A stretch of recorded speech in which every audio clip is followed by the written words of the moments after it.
Oda is an average high schooler, so average in fact that half of his classmates forgot that he was even here in the first place.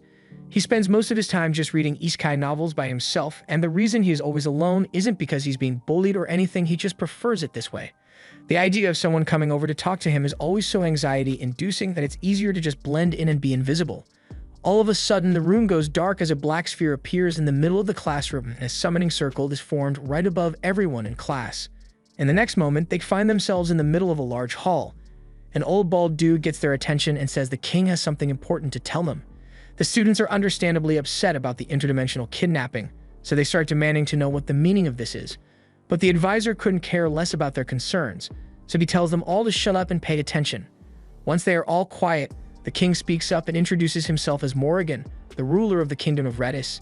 He tells them all of the kingdom is under attack by demons, and only the power of a hero from another world is strong enough to defeat the demon lord. After hearing those words, Oda realizes this is the exact same scenario as all those isekai novels he'd been reading, and he's actually starting to look forward to this a little. The advisor then states that it is time to identify the hero among them, so he invites everyone to place their hands upon this crystal ball so he can inspect their statuses. The first one up is Daisuke, so he walks up to the ball and is told to say the word status to display his stats. He was hoping that he might be the hero, but it turns out that he's just an animal trainer with an average power of 450. The advisor tells him there's no need to be disappointed since he is still only level 1, but his stats already far exceed those of an average person in this world. A few of the other students get classes like a disenchanter, a knight, and even a healer, and the advisor is pleased with the diverse range of strong skills the summoned students have. He also informs the students that they can open a personal status window by saying status on their own, and when Oda tries it out, he discovered that he's an assassin. That doesn't come as a huge surprise to him considering his personality, but something he does find concerning is the fact that his stats are abnormally high. Earlier, Daisuke had stats around 450, and the advisor said that was already much higher than average people in this world, but Oda's stats are at 1,800. So what's with the massive disparity? It's Tsukasa's turn on the crystal ball next, so he places his hand on it, and to his surprise, he finds out that he is the hero. The other students aren't all that surprised by this outcome since Tsukasa has always been a prodigy in athletics, academics, and leadership, so he was the most likely to become a hero. The advisor begins praising him for having such high stats since most people cap out around 500 points, but his are around 900. However, if 900 is really all a hero gets, then Oda is even more confused by the state of his own stat screen because it makes no sense for his stats to be so damn high. Nanase asks Oda if he'd like to go next since there aren't many people left, but the idea of revealing his stats to everyone here scares him because he has read enough isekai to know that there's something off about the king and his daughter. He can't even be certain that they were telling the truth about the demon lord they mentioned earlier, so revealing his stats to them would put him at a serious disadvantage. However, simply saying he doesn't want to show his stats would draw too much attention, so he looks at his stat screen and realizes that he has a max level skill called Presence Concealment, and as soon as he activates it, he practically vanishes from the group without anyone noticing. Even Nanase, who was talking to him just a moment ago, completely forgets about Oda's existence as soon as he is out of sight, just like my dad. Once the advisor has taken note of everyone's ability, he tells them that equipment for their training will be provided soon, but for now, they will be taken to the bedrooms that have been prepared for them. Oda breathes a sigh of relief. He passed the verification unnoticed, so now all that's left is for him to use his skills to gather information. But as he's walking through the halls, he notices a camera spying on the students from the ceiling, and now he is absolutely certain that something nefarious is going on here. Since no one knows he's here anymore, he's going to have to fend for himself until he can figure things out, and fortunately, he manages to find an old bedroom that the castle uses to store equipment, so he decides to spend the night here. He looks through the available gear and finds some stuff that would suit an assassin, so he puts it on and heads out so he can start gathering as much info as possible. Thanks to his high stats, he is easily able to leap hundreds of feet into the air, so getting around won't be an issue for him. And with his concealment ability, he effortlessly sneaks into the king's room undetected and overhears him talking to the princess about some kind of plan. Morrigan also reminds her to make sure she doesn't let any of the students go into the castle's archive, because it'd be bad if they were to learn the truth. Oda still doesn't know what exactly their plan is, but he can tell that it's not something good, so he is tempted to just stab the king to death right here and end it once and for all. But doing that would be too reckless, at least not until he has gathered more info. The next morning, Oda sneaks into the dining hall and grabs a piece of bread to eat. He contemplates whether he should undo his concealment and tell his classmates that the king is up to no good, but he doubts they would believe him. Just then, Tsukasa walks in and he has something he wants to say. It's clear that they became stronger by coming to this world, and he feels like it is their duty to use their newfound power to help defeat the Demon Lord just like the king asked them to. So he would like to ask for everyone's support in achieving that goal, and they all seem to be on board with the idea. Oda realizes that the fact that they all see the king and princess as allies means there's no way they'd believe him if he told them about what he overheard last night, so he decides to gather some more information before doing anything else. Later that day, the students all gather outside for their first combat lessons, and they are introduced to Saren Mithray, the Knight Commander of Redis's last battalion. He says he will be in charge of training them for the next month, and after that, they will be allowed to go into the dungeon to try out their new skills. Oda has been watching from around the corner for a while now, and he's not happy about how blindly enthusiastic his classmates are about becoming heroes, but there's nothing he can do about it in his current situation, so he decides to go gather more intel. However, as he is leaving, Saren seems to notice him, so he puts his assistant, Jill, in charge of the students and follows Oda out. Oda eventually stops as a fountain and wonders where he should go to gather intel, but all of a sudden, Saren appears behind him and asks if something is wrong.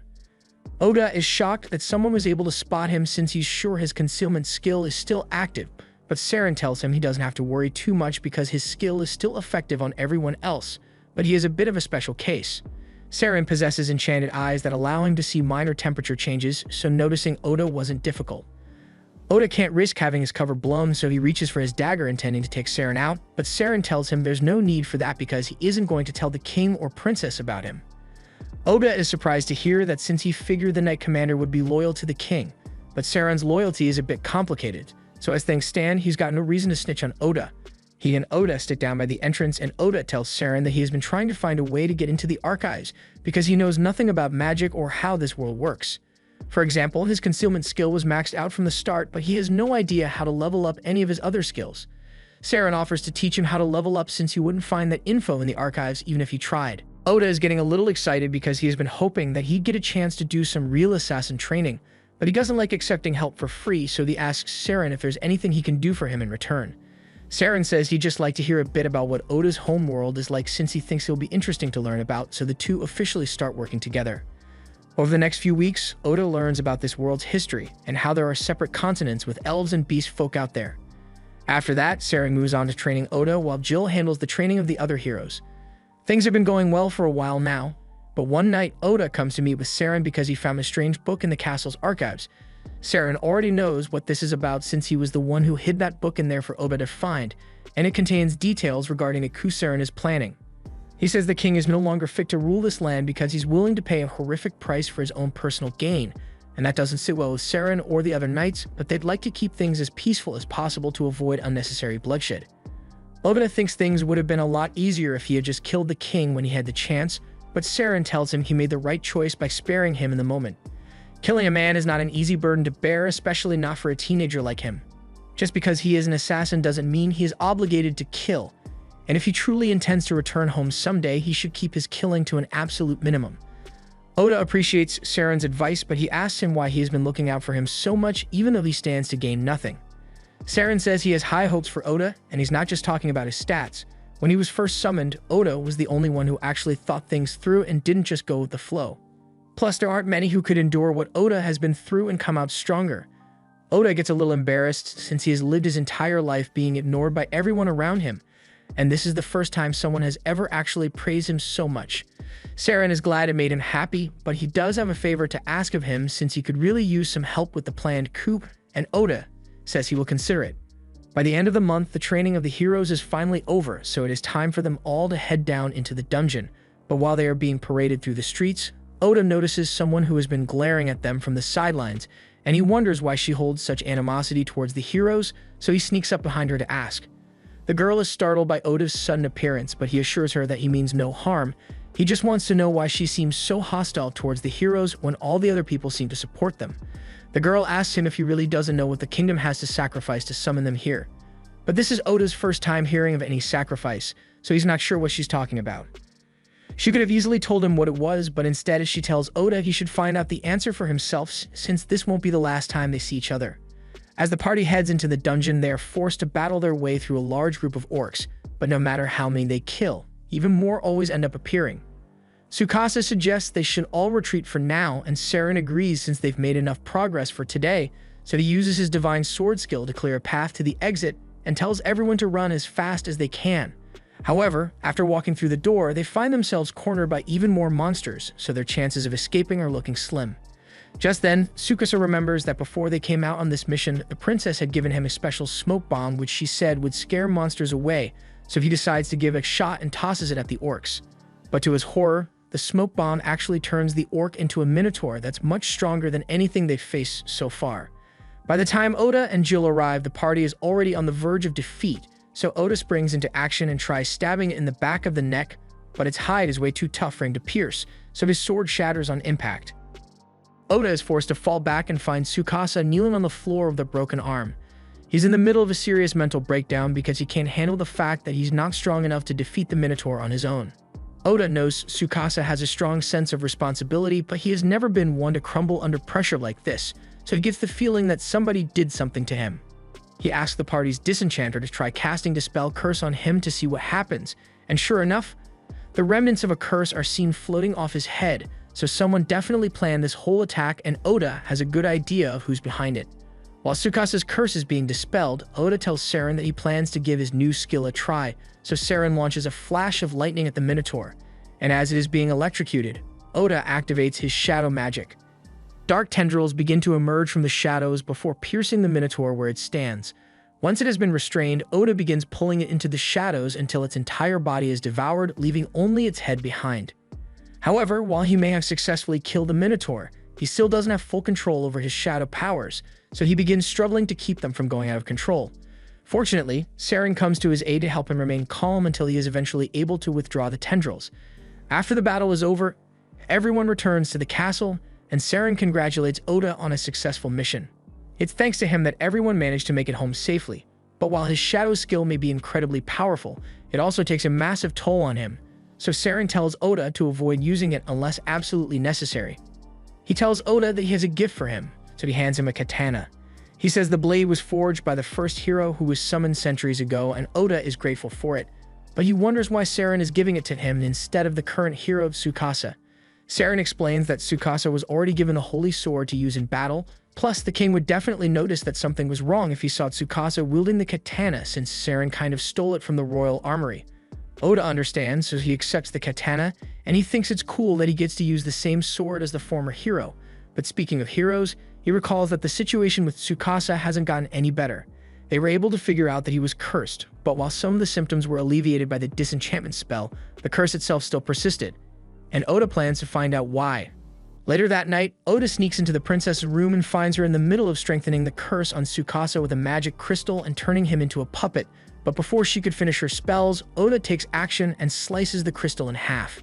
This should take care of the curse for now, but he still has a few questions he'd like to ask her, so he points his sword at her throat and demands to know why she is doing this. The princess coldly says that everything she does is for the sake of the king, so he asks her why she is following his orders, but upon closer inspection, he notices that there's not a single original thought going on behind those eyes.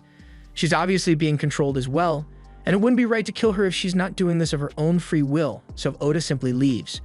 However, he probably should have taken her out anyway because as soon as he is gone, she goes into her closet full of cursed crystals for each of his classmates and begins using those instead.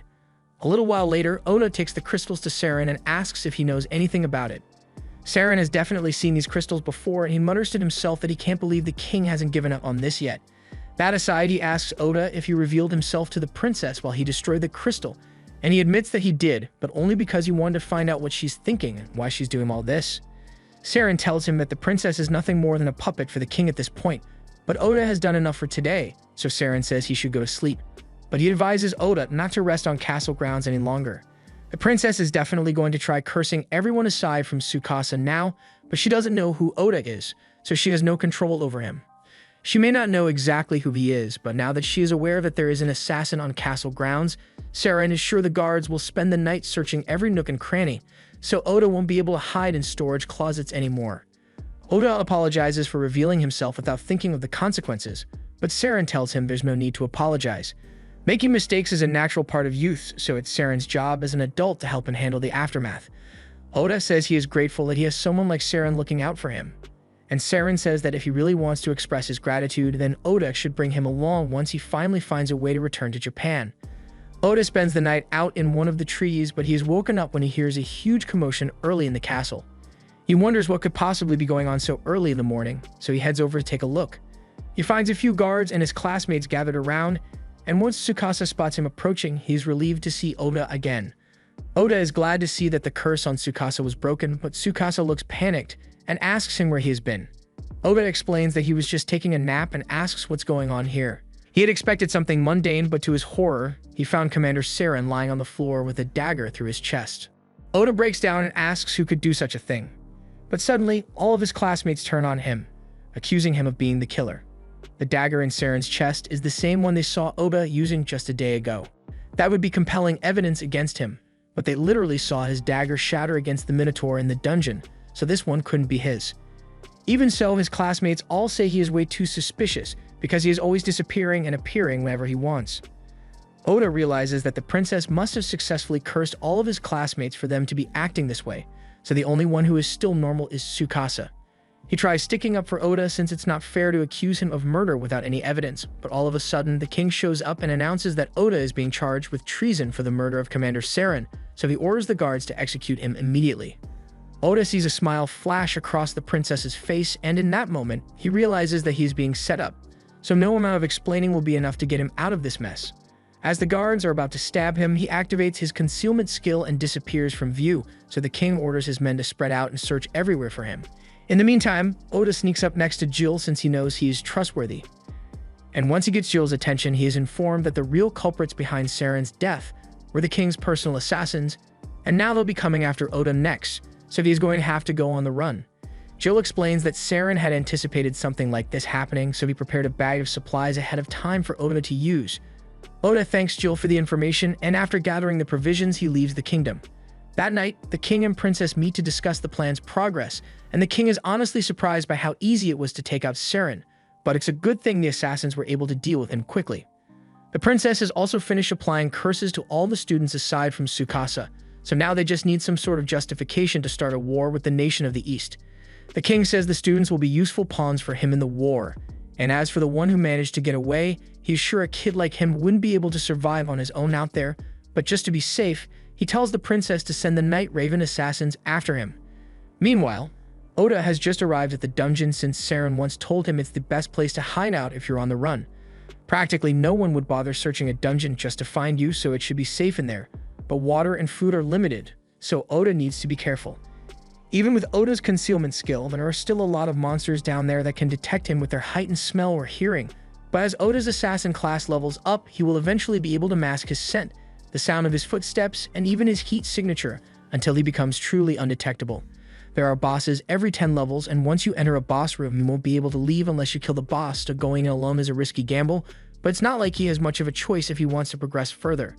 As soon as he steps inside, he is immediately confronted by a chimera, and while he is able to dodge its strikes at first, he gets caught off guard when its snake tail starts spitting venom, so he gets hit in the leg.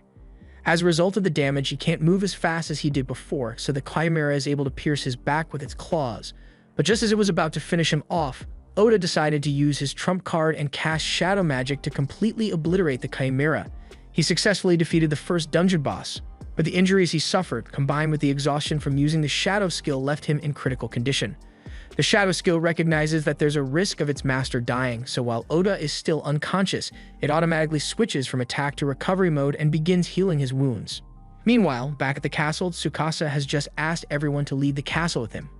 They ask if he's saying he wants to go hunt the Demon King right now, and that sounds like a good excuse, so Tsukasa goes with that, but his classmates all tell him to shut up and sit back down because they aren't going anywhere. He realizes that their behavior must be an effect of the curse that Saren told him about before he was killed, and if it's true that all of his classmates are being mind-controlled, then he's just going to have to leave on his own. However, to his surprise, a few of his classmates actually do agree to leave with him, and a few hours later, they are all standing outside the city limits. They are surprised that they managed to get out so easily, but it makes sense since their excuse was that they wanted to fight the Demon Lord, and it wouldn't make sense for the king to stop them from completing their mission.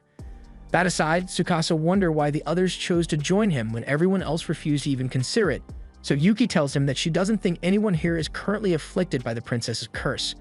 Asakina adds that he thinks his actions might have played a part in breaking them free from the curse, since even though he's not sure why he did it, He has fuzzy memories of himself sneaking into the princess's room and shattering a bunch of crystals in there. We later find out that Jill was the one responsible for it because he used his manipulation skill to take control of Asahina's body in order to undo the curse. And even if he was only able to break a few of the students free, he is glad he managed to fulfill Seren's last wish. As the group leaves the kingdom, Asahina thinks to himself that he needs to find a way to reconnect with Oda somehow. He wishes he had tried to find him while he was still staying hidden within the castle, and regardless of the fact that he was cursed, he feels terrible about not standing up for his friend. Most people in class never really spoke to Oda much, but one day, while walking home from school, Asahina happened to run into Oda while he was working a construction job. This was the first time they had met outside school, so Oda asked him to keep his job a secret since he didn't want his little sister to find out about it. Asahina promised to keep the secret since he knows what it's like to look after a little sister. And it just so happened that both of their sisters were best friends, so they had a good laugh about the coincidence. Meanwhile, down in the dungeon, Oda has just regained consciousness, and for some reason he recalls having a dream about the day he met Asahina. He really hopes Asahina is doing alright, and he is just as worried about his mom and sister back in Japan, but after he is done worrying, he suddenly comes to the realization that he isn't in excruciating pain even though he got his back clawed out by the Chimera. He calls out for his status screen, and from what he can see, his stats went up a lot from defeating the Chimera, but that doesn't explain why his HP is almost full despite all the damage he took in that fight. He also notices that his shadow magic skill is now level 3, and he doesn't understand how it could have gone up so much after he only used it once, but he has no time to think about it. Therefore, he decides to keep moving. Further down in the dungeon, he ends up running into a giant slime, and after cutting it open, he finds a pretty elf girl inside. He thinks this is the perfect opportunity to try out one of the new skills he got from leveling up, the World's Eye. He activates the skill, and all at once, every bit of information about the girl's life comes flooding into Oda's mind, but it's way too overwhelming for him to process it all, so he cancels the skill halfway. The girl barely has 2% of her HP left, so Oda carries her up to the 69th floor and sets her down by a pool of water so she can rest. She later wakes up and Oda hands her some water to drink to make her feel better. He tells Emilia she should get some more sleep so she can recover properly, but she says she's too hungry to sleep, so he makes her a bowl of porridge. The girl is grateful for the food and starts eating right away. After she's done eating, she asks Oda how she got here since she remembers being further down in the dungeon, and he explains that this was the closest watering hole, so he carried her up. She's surprised that he went out of his way to look after her even though they've never met before, because that's the nicest thing anyone has ever done for her. A few hours later, Emilia is back to full strength, and she and Oda have made it all the way down to the 80th floor, but Oda wonders why she is following him since he assumed that she would want to return to the surface as soon as possible. Emilia tells him she came down here to clear the dungeon just like him, so she's not leaving until she has accomplished her goal. The two make their way into the floor boss room, and the second they set foot inside, they are attacked by a dragon. They both jump out of the way, and Emilia uses gravity magic to weigh the dragon down while Oda goes for a finishing blow. However, the dragon was somehow able to locate him and swats Oda out of the air. Emilia tells him that the dragon is probably tracking his mana signature, so he should diffuse it into the surroundings, but Oda has no idea how to do that, so he does the next best thing and uses pure mana to launch an attack at the dragon before stabbing it to death through the eyes. The dragon falls to the ground defeated, but Emilia is confused by what Oda just did, so he explains that he didn't know how to diffuse his mana into the surroundings, so he just used the surrounding mana to attack instead. Emilia is shocked to learn that he is capable of such a thing, but before she could ask for more information, the dragon corpse suddenly begins glowing. After a few seconds, the dragon turns into a cat, but they are still wary of it, so Emilia scans its status and finds out that it's a shapeshifter, not a real dragon. That explains why they were able to defeat it so easily, since a real dragon would have mopped the floor with them in a fight. All of a sudden, the cat wakes up and it starts complaining about how humiliating it is that she lost to a human. Oda is surprised to hear the cat talking since he didn't know monsters could speak, but the cat scoffs and tells him she's no ordinary monster. She was personally created by the Demon Lord and bestowed high intelligence, so she is much more sophisticated than a regular monster. She just wanted to have a little fun by role-playing as a dragon, but she took it too far and it cost her the fight. She tells Oda that he is free to kill her if he wants, but first, she has a message from the Demon Lord that she needs to relay to him. The message is basically inviting Oda to visit the Demon Lord's castle, but Oda doesn't understand why the Demon Lord would want to see him, or how he even knows of Oda's existence in the first place. The cat tells him she's just as clueless as he is when it comes to the Demon Lord's plans, but her duty is done, so she lies down on the ground and tells Oda he can start killing her now. Oda tells her he's not going to do that because while the cat may be a demon, he doesn't necessarily think she's evil. Plus, he has a soft spot for cats, so he'd rather avoid brutally murdering one. The cat reminds him that the boss's room doors won't open unless someone dies, and she doubts he want to spend the rest of his life trapped, but Oda insists that he will find another way. Emilia speaks up and mentions that there might be a workaround for this, since if Oda were to make the cat his familiar, then she would no longer count as the floor boss and the doors would open. However, there's a catch. The pact ritual requires extremely precise mana control, and if Oda messes it up, there's a chance that both he and the cat could perish. Oda doesn't even flinch and says he's fine with the risk. But that makes no sense to Emilia, so she asks him why he is so willing to die over a cat he just met. He says it's just something he decided to do, so he's going to see it through to the end, and the cat really doesn't care either way, so she tells Oda he's free to do whatever he wants. Oda asks Emilia to explain how the ritual is meant to be performed, so she tells him that first she needs to give the cat a name. He thinks about it for a bit until he eventually comes up with the name Night. He chose that name because the cat's fur reminds him of the beautiful night sky and she kind of likes the name, but she acts like she doesn't care. Oda then asks Emilia what the next step of the ritual is, so she tells him he is going to need to pour his mana into the cat to bond their souls together. She thinks Oda should be able to pull it off, but she does warn him that once he starts, there's no going back, so if he fails to do it on the first try, he will die. Oda tells her there's nothing to worry about because he's sure he can handle it, and she trusts him. So he begins pouring mana into Night, and a bubble forms around them as Oda is dried into Night's soul. At first, things seem peaceful here, but he suddenly finds himself falling over a city facing imminent destruction. And the one responsible for all that destruction was none other than Night. This is one of her memories of the countless calamities she has caused over her long lifetime, but before she can cause any more damage, Oda reached out and yelled for her to stop. This gets Night's attention, so she directs a blast towards Oda, sending him crashing onto a roof and leaving him slightly injured. Night tells Oda to draw his blade and kill her here and now, because if he doesn't, he's going to lose his life, and dying here would render him a vegetable in real life. She's trying to force Oda to retaliate by attacking him with everything she has, and in the real world, Emilia sees Oda begin to bleed out his ears as his soul takes damage. Back in the soul world, Oda begins charging straight for Night, but just when she thought he was about to strike her down, he instead let himself be impaled on her claws because he doesn't want to kill her. Night doesn't understand what Oda is trying to pull here since all he had to do to survive was end her life, but he says that's not good enough for him. He knows Night doesn't really want to kill him, or anyone for that matter, but be that as it may, Night says it doesn't matter because she's a monster. Oda says there's no rule saying she needs to kill humans just because she's a monster, but Night tells him it's a primal instinct. Oda can tell that Night hates living like this, so he tells her that as long as she's with him, he's going to take care of her, so her days of senseless destruction are over. This finally gets through to Night, so she decides to trust Oda and settles down in his arms. Back in the real world, Oda nearly passes out from exhaustion, but Emilia catches him and with a look of relief, she tells him he was successful. Oda then goes up to Night and places his hand on her head. A pattern appears on the back of his hand to symbolize his bond with Night, and at the same time, the pattern on Night's forehead changes from red to gold. Night tells Oda that he has piqued her interest and she would like to stay by his side and witness his journey, so she swears her undying fealty to him. All of a sudden, a teleportation circle begins glowing on the ground, and the fact that it has appeared means Meg is no longer considered a boss by the labyrinth, so they are free to leave. Oda thinks it's great that they are free to go, but Meg is still weakened from her injuries earlier, so he tells her she can rest for as long as she needs because other monsters won't be able to get in here. In that case, Emilia suggests they should all sit down and have a nice chat so they can get to know each other while they wait, and Night agrees. Meanwhile, back with Oda's classmates, they have just arrived at the city of Yamato, and since this place was founded by the summoned hero a few generations back, it has a lot of Japanese aesthetics.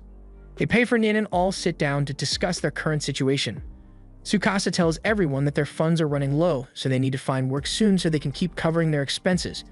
One of his classmates raises his hand and suggests they could all become adventurers to make money since they ran into a bunch of them on the way here.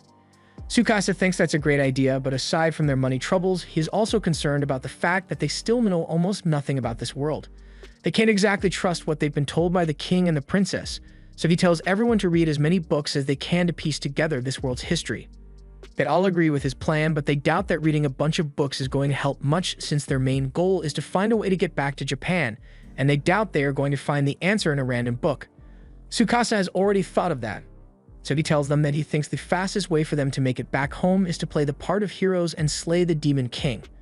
The king was the one who summoned them here, so naturally he would know how to send them back, And once they've defeated the Demon Lord, regardless of what evil plans he may have in mind, he will be forced to send them back home. For now, he tells everyone that they need to gather as much money and info as possible.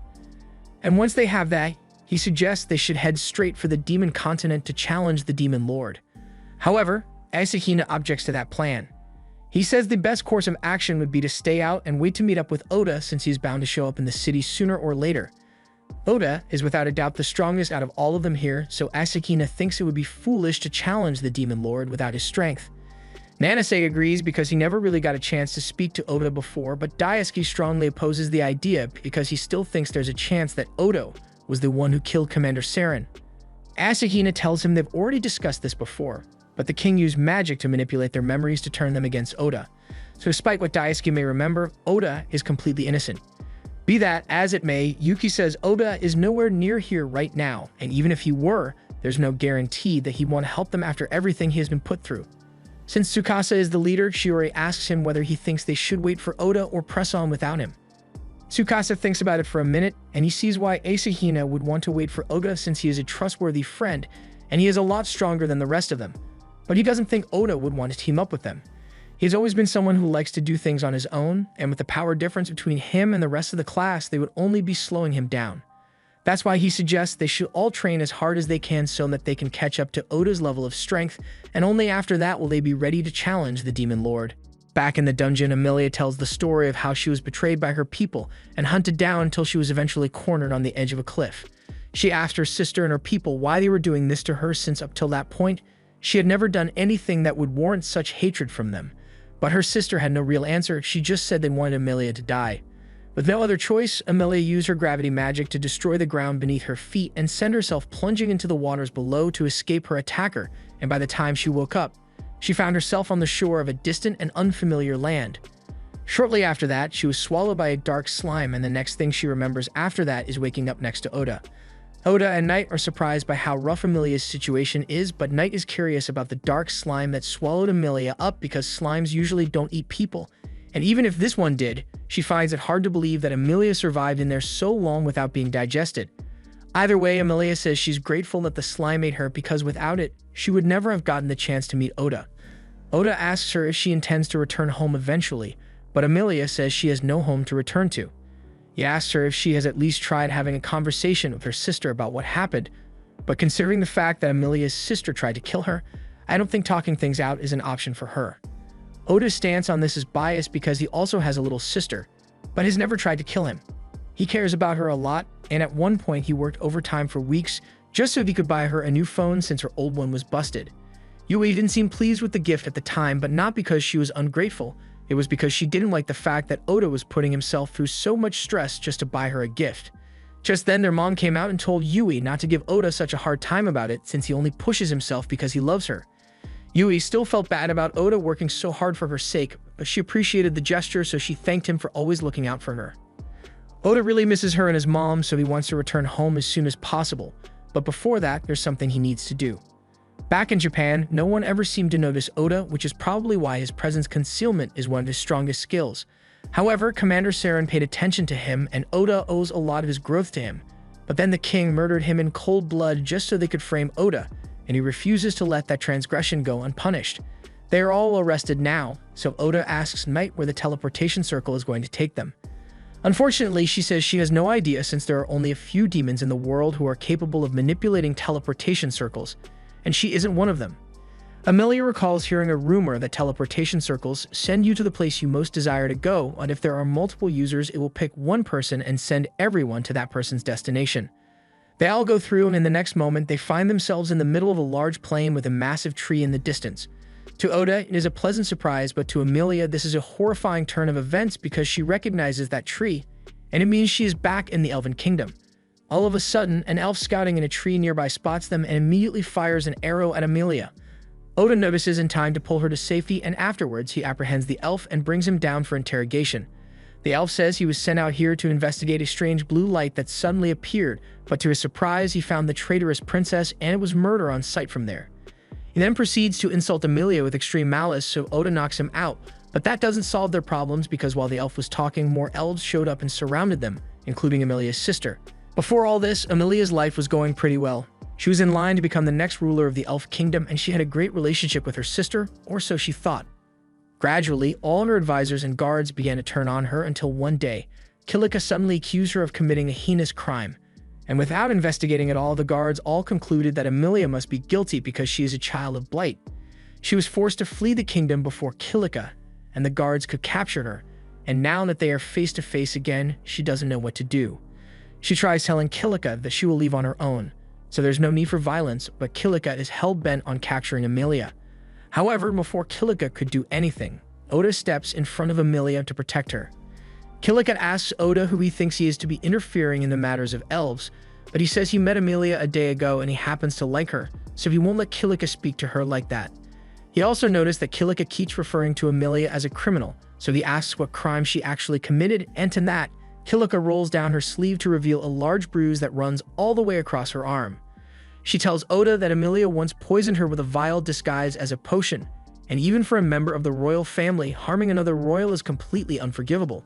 Emilia defends herself and says what she gave Kilika really was a potion, but Kilika says no one is ever going to believe that. She then walks up to Oda and looks him right in the eyes. Emilia immediately realizes what Kilika is trying to do, so she warns Oda to get away from her, but it's already too late. Kilika laughs and declares that her mesmerize skill is already active, so Oda's heart now belongs to her, and that means Emilia has no more allies. Kilika was expecting to see an expression of pure hopelessness on Emilia's face, but instead what she sees is rage. Emilia yells at Kilika to undo her spell and apologize to Oda because he should be allowed to make his own decision on who he loves. Seeing Emilia so angry really startles Kilika because she has always known her sister to be a spineless pushover, but right now she looks like she's ready to rip someone's throat out. Just then, Oda speaks up and tells Emilia to calm down because he's not under the control of any spell, and that's because mental type skills like mesmerize only work effectively on people who are weaker than you. Kilika refuses to believe that a bumpkin like Oda is actually stronger than her, and he doesn't really care what she thinks of him. But he does care about what people think of Emilia, so he tells Kilika that she's going to have to dismiss the false charges she brought against Emilia. Kilika asks what makes him think the charges are false, so Oda explains that he knows Emilia isn't the kind of person who would stoop as low as to poison a family member. Kilika realizes she isn't going to be able to convince Oda to hand Emilia over, so she orders all her guards to kill him immediately. However, before they could attack, the king of the Elf Nation shows up, and he orders them to put their weapons down. Kilika is shocked to see him here since he was supposed to be away on an inspection trip for the next few months, but he says something came up, so he returned earlier than expected. He demands to know what Kilika is doing out here, and before she can say anything, all the guards come to her defense and tell the king she did nothing wrong. The king immediately realizes that she must have used her mesmerized skill to put the guards under her control, so he orders her to release them at once, and then she walks over to Emilia to apologize. He has no idea what her sister must have put her through, but he assures her that Kilika will be punished for her actions. After that, he turns to Oda and orders him to leave immediately because there's no reason for a human to be on Elf land. Emilia tries to stand up for Oda and tells her father that he was the one who saved her and brought her back here. However, while the king is grateful that Oda brought Emilia back to him, he still doesn't like humans in general, so he tells Oda to leave regardless.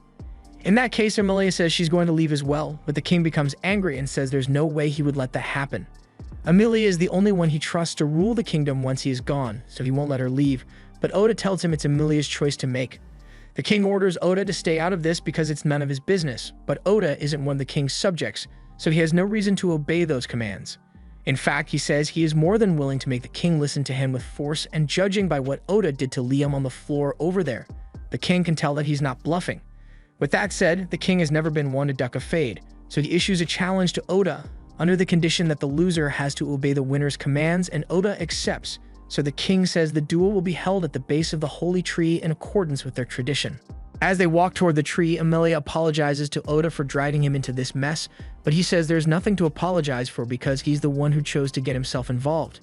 Changing topics, he recalls Kilika referring to Emilia as a child of Blight, so he asks her what that's all about. Emilia explains that there's an old elven legend that says whenever a set of twins are born, one will differ from their parents, and this child is said to bring calamity upon the land, hence they are referred to as a child of Blight. People used to kill the odd twin at birth because of this, and Knight is surprised to hear that elves still believe it despite the fact that the legend was proven to be mere superstition long ago. Emilia says it usually isn't an issue anymore, but Kilika has been bringing it up a lot lately since her eye and hair color are different from that of the rest of her family. It's pretty obvious that Kilika was just using that as an excuse to alienate Emilia, and personally Oda says he thinks Emilia's hair and eyes are beautiful. They eventually arrive at the Holy Tree, and since Kilika was the one who started this whole mess, she will be facing Oda in the duel. Before the match begins, Oda decides that he won't use his concealment skill since there would be no point in winning unless everyone clearly sees him do it. Emilia warns Oda that Kilika is the strongest swordsman among the elves, so facing her won't be easy, and he needs to be careful. Oda notices that Emilia seems to hold Kilika in high regard in spite of everything that has happened, so she explains that they used to be really close when they were little, and no matter what she does, Emilia will always see Kilika as her dear sister. As the match begins, Kilika draws her sword, but Oda chooses to fight with his sword still in its sheath. Kilika asks if he's trying to mock her by not taking the fight seriously, but Oda simply says he doesn't want to risk accidentally killing her during their fight. As soon as the match begins, Kilika charges at Oda and launches a succession of precise strikes aimed at his vitals, but Oda is able to dodge them all. He admits that Kilika certainly lives up to the title of strongest swordsman, but he is simply too fast for her, so he is able to slip past her attacks and shove her away. He tells Kilika to just surrender before she gets herself hurt, but she refuses to be looked down upon and activates her trump card. A torrent of wind begins to surround her blade as she sends a violent gust in Oda's direction. He has never seen anything like it before, so it catches him off guard for a moment, but he eventually manages to sidestep the blast. Meg recognizes Kilika's technique as buff magic, and Emilia explains that she is the only elf capable of using it, so she is trained with it to the point of near perfection. She is able to launch powerful wind attacks at will, so Oda is forced to run around a lot to avoid getting hit. But at one point, he notices that Kilika looks really sad. He asks her why, and she tries to deny it, saying she's happier than she has ever been, but Oda says she looks miserable to him. Kilika doesn't want to listen to Oda's prying any longer, so she launches another attack at him, but he easily ducks underneath and leg sweeps her, sending her tumbling to the ground. By the time she gets up, Oda is already standing behind her and places his sword on her neck, showing that he could have killed her by now if he wanted to. He once again asks Kilika to just surrender and make peace with Emilia, but Kilika vehemently refuses. She says she would never make peace with someone who stole everything from her. She then flies into a rage and begins launching indiscriminate blasts of wind in all directions. She says she has nothing because Emilia and her divine nature took it all away from her. Kilika used to get along great with Emilia when they were younger, but then it was discovered that Emilia possessed the spirit medium class, and with that once mastered, she could become one of the strongest people on the continent, so from that day onward, nothing Kilika did was ever good enough. Emilia tries to tell her that that's not true, but Kilika is too upset to listen to reason right now. Just then, Liam approaches Emilia and asks her to help save Kilika with this, and she immediately understands what he's trying to do. She climbs onto Knight's back and uses the power of the Holy Tree branch Liam gave her to cast purification magic and release everyone from Kilika's mesmerized spell. This sends Kilika into an absolute frenzy, so she unleashes her most powerful wind blast yet, and Oda is forced to use his shadow magic to counter it. He is eventually able to overcome the force of her wind magic, knocking Kilika to the ground and causing her to lose the will to fight. Just then, Liam and Emilia walk over to check on her, and Kilika asks if they are here to mock her now that she has been defeated. Liam tells her that's not the case because he's actually worried about her, but she doesn't believe him since she thinks that as soon as the mesmerized spell wore off on him, he rushed straight to Emilia's side and helped her undo the rest. However, Emilia tells Kilika she's wrong because Liam was never actually under her spell. Kilika thinks Emilia is simply lying to her, so she says they should hurry up and exile or execute her already because she doesn't want to live like this anymore. But the king says if anyone should be punished, it is him because he's the one who caused Kilika to turn out this way. Kilika doesn't understand what he's talking about, so the king explains that he sealed away some of her memories a long time ago to protect her, but he now realizes that was a mistake. He undoes his forgetting skill, and all at once, Kilika's lost memories return to her. When she was little, Kilika had been training a lot near the dungeon, but one day a strange person showed up near the entrance and told her she could get stronger a lot faster if she used one of these balls. Kilika, being a naive child, grabbed the stranger's balls and ran into the dungeon to try them out. However, after using them, a horde of powerful monsters suddenly appeared, and she knew fighting them all on her own would be risky, so she ran out of the dungeon. Normally, dungeon monsters shouldn't be able to exit the dungeon, but these apparently weren't ordinary monsters, and at this rate, they were going to attack the elf village, so Kilika decided to stay and fight them off. She was holding her ground really well, and all the commotion alerted the other elves to the trouble, so backup had arrived. Leon was the first to get there, but unfortunately, he immediately got his torso impaled by a goblin, and Kilika had to watch her friend die right before her eyes. The trauma and guilt from what happened nearly broke Kilika's mind, so the king chose to seal away those painful memories to protect her from the truth. Liam wasn't the only one who died in that fight, but the situation was later salvaged thanks to Amelia using her spirit medium magic to craft 2 spells: Gravity Magic and Resurrection Magic. She was able to revive everyone who died, so there was no real loss that day. But since Kilika was the only one who was unaware of what happened, all those involved unintentionally grew distant from her. And she interpreted this as them losing interest because she wasn't a spirit medium like Amelia. Kilika breaks down in tears at the realization that she turned her own sister into an enemy over a stupid misunderstanding. But Amelia says that's not true because she could never truly hate Kilika. She's got a lot of apologizing to do to make up for all the trouble she caused Amelia, but at the end of the day, they will always be family, and in Amelia's eyes, nothing can change that. That night, a feast is held in celebration of Kilika changing her ways, and the king thanks Oda for helping resolve the matter. As promised, he agrees to let Amelia decide what she wants to do, even if that means she will be leaving on a journey with Oda. Speaking of which, the king asks Oda where he plans to head next, so he says he is heading for the Beast Continent since Knight mentioned that it's a great place to buy weapons and equipment.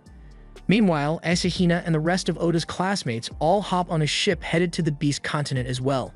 They had originally planned to wait until Oda eventually shows up, but they've already grown strong enough that the monsters in the Yamano dungeon no longer give them experience. So rather than sit idle, they decided to head to the Beast Continent to upgrade their gear. The next morning, the Elf King prepares an escort to take Oda and Amelia to the edge of the kingdom so they can continue their journey. Oda thinks this is a little much, but the king says there have been a lot of kidnappings along the coast recently, so he just wants to ensure their safety. In fact, he says he would feel much better if Oda allowed them to escort him personally, but he turns down the king's offer immediately and agrees to just take the carriage. During the carriage ride, Oda asks Knight why she was so docile during the drama with the elves since she could definitely have done more to intervene, so she explains that she didn't want to reveal the fact that she's a demon since not everyone would be as accepting of her as he is. Oda understands why she would want to act like a regular cat, but he asks if the Demon Lord is okay with it since he might still be watching. Knight tells him he is correct about that as her eyes and ears are still linked to the Demon Lord so he can keep track of everything she does. However, he no longer has control over Knight's actions and she has no intention of betraying Oda. Oda is glad to hear that since he might end up butting heads with the Demon Lord when they finally meet, but Amelia doesn't think that's likely to happen. If anything, she gets the feeling that the Demon Lord wants to be friends with him, and Knight shares the same sentiment because the move Oda pulled off yesterday certainly piqued the Demon Lord's interest. Not many people are capable of utilizing shadow magic in combat, but Oda was able to fully coat himself in it. Oda says he just did it in the heat of the moment because he was worried that his shadow magic might consume Kilika, but even if it was unintentional, such a feat is still impressive. Just then, Oda senses something up ahead, so he tells the carriage driver to stop here and gets out. He tells everyone that his detection skill alerted him to some people further up the road, and after taking a look with a telescope, the driver confirms that there is indeed a group of bandits up ahead. Unfortunately, the bandits also notice them and they have an elf hostage in their custody, so they threaten to kill her if Oda and the others don't do exactly as they say. The group has no choice but to listen for now, so the bandits take out a bunch of rope and tell them all to tie themselves up. Just then, Amelia gets down from the carriage, and as soon as the bandits see her hair color, they get excited because they recognize her as one of the elf princesses, and if they offer her to Lord Graham, then they'll be sure to get a huge bonus. However, while the bandits are all snickering to themselves, Oda activates his presence concealment, and in an instant, he knocks all the bandits out before they even realize what's going on. He then asks the driver to tie up all the bandits with the rope they brought, and while he's doing that, Oda starts wondering who this Lord Graham person the bandits mentioned is. Fortunately, the driver says he has actually heard of Lord Graham before, so he informs Oda that Graham is a royal in the nation of Uruk. That's good enough of a tip for Oda, so he asks the driver to take the bandits back to the elf castle, and in the meantime, he and Amelia will continue their journey on foot. The driver starts to object since his orders were to escort Oda and Amelia all the way to the port, but they are already pretty close, so Oda says getting there won't be a problem for them. A little while later, Oda, Amelia, and Knight all hop on a boat, and once they arrive at their destination, Oda plans to get himself some new gear so he can level up even more. Amelia is a bit surprised that Oda wants to get even stronger when he is already so powerful, but he says he needs to keep improving if he plans to avenge Saren eventually. Knight mentions that the port city they are headed to has a labyrinth in it, so if Oda wants, he can level up once they get there. However, that's going to take at least a few days, so she says they should just sit back and enjoy the journey until then. Amelia is excited since this is her first time traveling by ship, and she says she's excited to watch the sunset with Oda, but when she turns to ask him what he thinks, She realizes that he wasn't paying attention to a single word she said. He is busy reading a book that Amelia's father gave him as a parting gift, and he is so engrossed in it that he barely notices Amelia pouting at him. Oda spends the entire ship ride reading his book, so by the time they arrive on the Beast Folk continent, Amelia has barely been able to spend any time with him. As they get off the boat, Oda notices that humans are the only ones doing the manual labor here, which seems a little odd, but after taking a few steps into the city, he is confronted by a group of beastmen who order him to leave Amelia behind and get out of here. He realizes that the beast folk here must look down on humans, and dealing with these clowns could turn into a huge hassle, so he asks Amelia to stand back and let him handle this. He begins walking towards the beastmen, and they all begin mocking Oda because there's no way a puny human could possibly stand up to their strength. But even though Oda could easily beat them up, he opts for the more classy option and uses his shadow magic to blind them instead. He then leads Amelia past the goons, but as they walk into town, he notices that a lot of the people here are staring at them, and their gaze seems to be aimed at Knight. Knight explains that cats are despised and feared here. Later that night, they check into a hotel, and after having a hearty meal, Oda suggests they should head to bed. The room has 2 beds, but with a flushed face, Amelia says they are so big that she and Oda could probably just share one. Hearing this catches Oda off guard, but Knight knows exactly what Amelia is trying to do, so she decides to head out to give her and Oda some privacy. Oda tries to convince Knight to come back, but she's already long gone, and Amelia announces that she's going to take a shower, so he doesn't know what to do. By the time Amelia returns in a nightgown, she finds Oda using the advanced technique of pretending to be asleep. She assumes he must just be exhausted from the long journey, so she decides to hold off on her planned activities and just climbs into bed next to him to get some sleep. The next morning, Knight returns to the room, and when she sees Oda and Amelia in bed together, she assumes they must have had some fun after all. But that's besides the point. She tells them that a guest will be arriving soon, so they need to get dressed. A little while later, there's a knock at the door, so Oda tells the visitor he can enter, and a man named Crow walks in. Knight explains that Crow is the best blacksmith on the continent. She met with him last night and asked him to come here. Normally, Crow would never accept requests like this, but since the Nightmare of Adelia personally came to make the request, he couldn't refuse. Amelia wonders what Crow meant when he referred to Knight as the Nightmare of Adelia, but there's no time to ask about it because Crow asks Oda to hand over his weapon so he can inspect it. He can tell that Oda probably overused this thing in a labyrinth recently with all the damage it has accumulated, and Amelia is impressed that he can see all that from just a glance. Oda asks if Crow is going to be able to repair it, and Crow says that with the right materials and budget, he should be able to get it done. Oda also asks if he could make roughly 20 throwable assassin knives, but Crow looks surprised to learn that Oda is an assassin. He composes himself and tells Oda that he probably doesn't have the experience to properly use weapons forged by him, and Amelia gets offended by the fact that Crow is calling Oda inexperienced, but Oda can't exactly deny it. Knight asks Amelia to calm down because while Crow may be a smith right now, he was once a member of the hero party, so when it comes to combat, he knows what he's talking about. Crow meant what he said about Oda being inexperienced, but he still agrees to forge the weapons Oda asked for, so he writes down a list of all materials Oda will need to gather, and in the meantime, he's going to hold onto Oda's sword to make sure he doesn't damage it any further. Crow taking Oda's sword was a bit unexpected, but Knight assures him that Crow is the best there is, so Oda's weapon is in safe hands. Oda takes Knight's word for it, but even if Crow can fix the sword, Oda has no idea where to get all the materials he asked for. Knight tells him that the easiest option would be to hunt for them in this city's labyrinth, and it would give Oda a chance to level up as well, so he thinks the idea is perfect. The labyrinth in the city is located near the center, but access is limited based on one's rank as an adventurer. Oda doesn't think that will be much of a problem for him, so he begins making plans for the hunt, but while he's doing that, Amelia asks if it's alright for her to head out for a little bit since there's something she wants to talk to Crow about. Oda says he's fine with it since he still has a lot of research to do on the labyrinth here before he's ready to go in, but he asks Knight to go with her and contact him with telepathy if anything happens. A little while later, Amelia and Knight arrive at Crow's workshop, and Amelia mentions that she heard that when the previous hero party failed to kill the Demon Lord, only the hero and a beastman managed to survive, so that beastman must have been Crow. Crow tells her she's free to mock him for his failure if that's what she wants to do, but that wasn't Amelia's intention. She believes Crow managed to survive because he is strong, and that's why she would like him to teach her to fight. Crow immediately refuses because he decided long ago that he would never accept another apprentice. He says everyone whom he has tried to train would either run away or fall into severe depression, so he doesn't want to waste his effort, but Amelia assures him that she will neither give up nor break down. She wants to stand by Oda's side with her head held high, and to do that, She can't let the power gap between him and her grow any wider, so if Oda plans to grow stronger, then she wants to train as well. Crow once again refers to Knight as the Nightmare of Adelia and reminds her that the deal was that he would only accept the request to fix Oda's equipment. However, she points out Emilia is making the request on her own, and this has nothing to do with Oda. Furthermore, she says she would appreciate it if Crow stopped referring to her as the Nightmare of Adelia since her name is Knight now, and Emilia is curious, so she asks why Crow keeps referring to Knight that way. Knight explains that decades ago, the Demon Lord sent her to the city of Adelia in retaliation after the people had invaded the Demon Kingdom. Technically, Knight's job was just to issue a warning to the leaders of the city, but she was blinded by rage and kind of took things a bit too far, nuking the entire city in the process.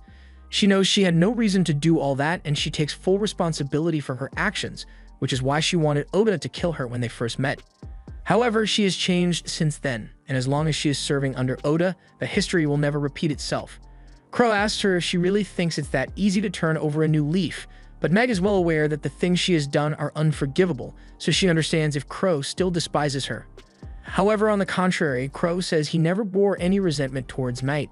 A few years ago, after he and the hero party failed to kill the Demon Lord, Crow was holding a memorial in front of his sister's grave when Knight happened to run into him. She immediately recognized Crow as one of the heroes who escaped the Demon Lord, and she could tell that he was mourning, so she told him that if he wanted to kill her, she wouldn't fight back. However, Crow told her that he knows she is nothing more than a tool the Demon Lord created to do his bidding, so blaming her would be the same as blaming the sword instead of the swordsman. In that case, Knight asks if he intends to go after the Demon Lord again, but Crow told her that it was neither her nor the Demon Lord who killed his sister.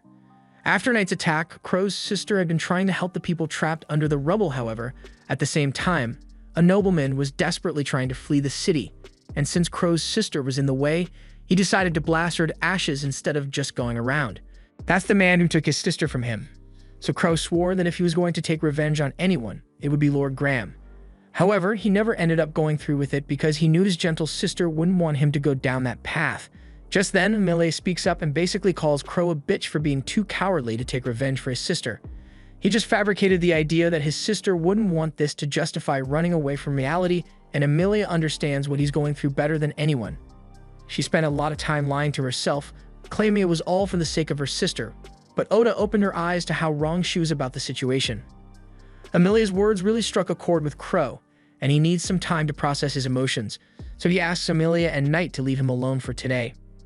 Meanwhile, Odds is out in town doing some research on the labyrinth when all of a sudden, monsters erupt from the labyrinth and spill out onto the street.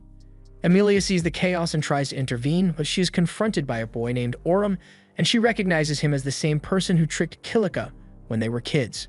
Aurum says he has orders from the Demon Lord to keep Emilia alive since she can use interesting magic, so he surrounds her with monsters and takes her captive. By the time Oda arrives, Aurum has already taken Emilia into the dungeon and plans to get her back, but first, he needs to clean up this mess, so he asks Knight to stand back. Knight realizes what he's about to do, so she takes off flying to leave the area, and Oda activates his shadow magic with no restrictions, allowing it to consume all the monsters in the area, but the strain on his body causes him to pass out afterwards. Knight flies down to check on Oda, but all of a sudden, the mysterious system in his body is triggered, and due to the excessive use of mana from Oda's body, it surrounds him with a shadow and puts him in recovery mode. Knight has no idea what's happening right now, but a few moments later, Oda's body is fully healed, but he is still unconscious. So by the time he finally wakes up, he finds himself in an unfamiliar bed. He asks Meg what happened, so she tells him he collapsed after using his shadow magic, so she brought him to Crow's house for safety, until he woke up. Oda asks how long it has been since he's worried he might have been asleep for 5 or 6 hours. However, Meg tells him he was actually unconscious for a full day and 5 hours. Oda is shocked to hear that, but Knight tells him it's not a surprising outcome, since using his shadow magic completely drained his body of all mana. He very well could have died from such a stunt, but for some reason his shadow magic activated on its own while he was unconscious and completely replenished his mana. She still has no idea what that was all about, so she asks Oda for an explanation, but he is just as clueless as she is, and frankly, he isn't interested in finding out right now because he has more important things to worry about. He gets out of bed, and when he sees Crow, he thanks him for lending his bed while he was unconscious, but he really needs to get going now. Crow understands what's going through Oda's mind right now, so he asks him if he's sure it's a good idea to rush in like this. A full day has passed, so for all he knows, they might have already taken Emilia all the way to the Demon Continent by now. Without hesitation, Oda says if that's true, then he will just have to go to the demon continent to get her. But Crow asks him how he intends to face demons without any weapons. Oda yells that he will figure something out since he doesn't have his weapons right now, but the Crow points to the table over there, which has all of Oda's repaired weapons laid out and ready for battle. Those have been here the entire time, and the fact that Oda did notice them is proof that he isn't paying attention to his surroundings. So Crow tells him to calm down and think things through. Oda realizes Crow is right, so he calms down and goes over to check on his weapons. Crow split his sword into 2 blades, since short swords are easier for an assassin to use, but it cost him a lot in materials and labor, so he expects Oda to pay him back as soon as he is done saving Emilia. There's also one more thing Crow wanted to give him, so he throws Oda an old ring which has the words, "I will lead you anywhere," inscribed on it. The ring was apparently forged by a previous hero, and it is enchanted with magic that will lead the wearer to whatever it is that they desire. Oda tests it out while thinking of Emilia, and a red line shoots out from the ring in the direction of the labyrinth. It wouldn't have gone in that direction if Emilia had been taken to the demon continent, so for whatever reason, Alum must still be holding Emilia captive inside the labyrinth.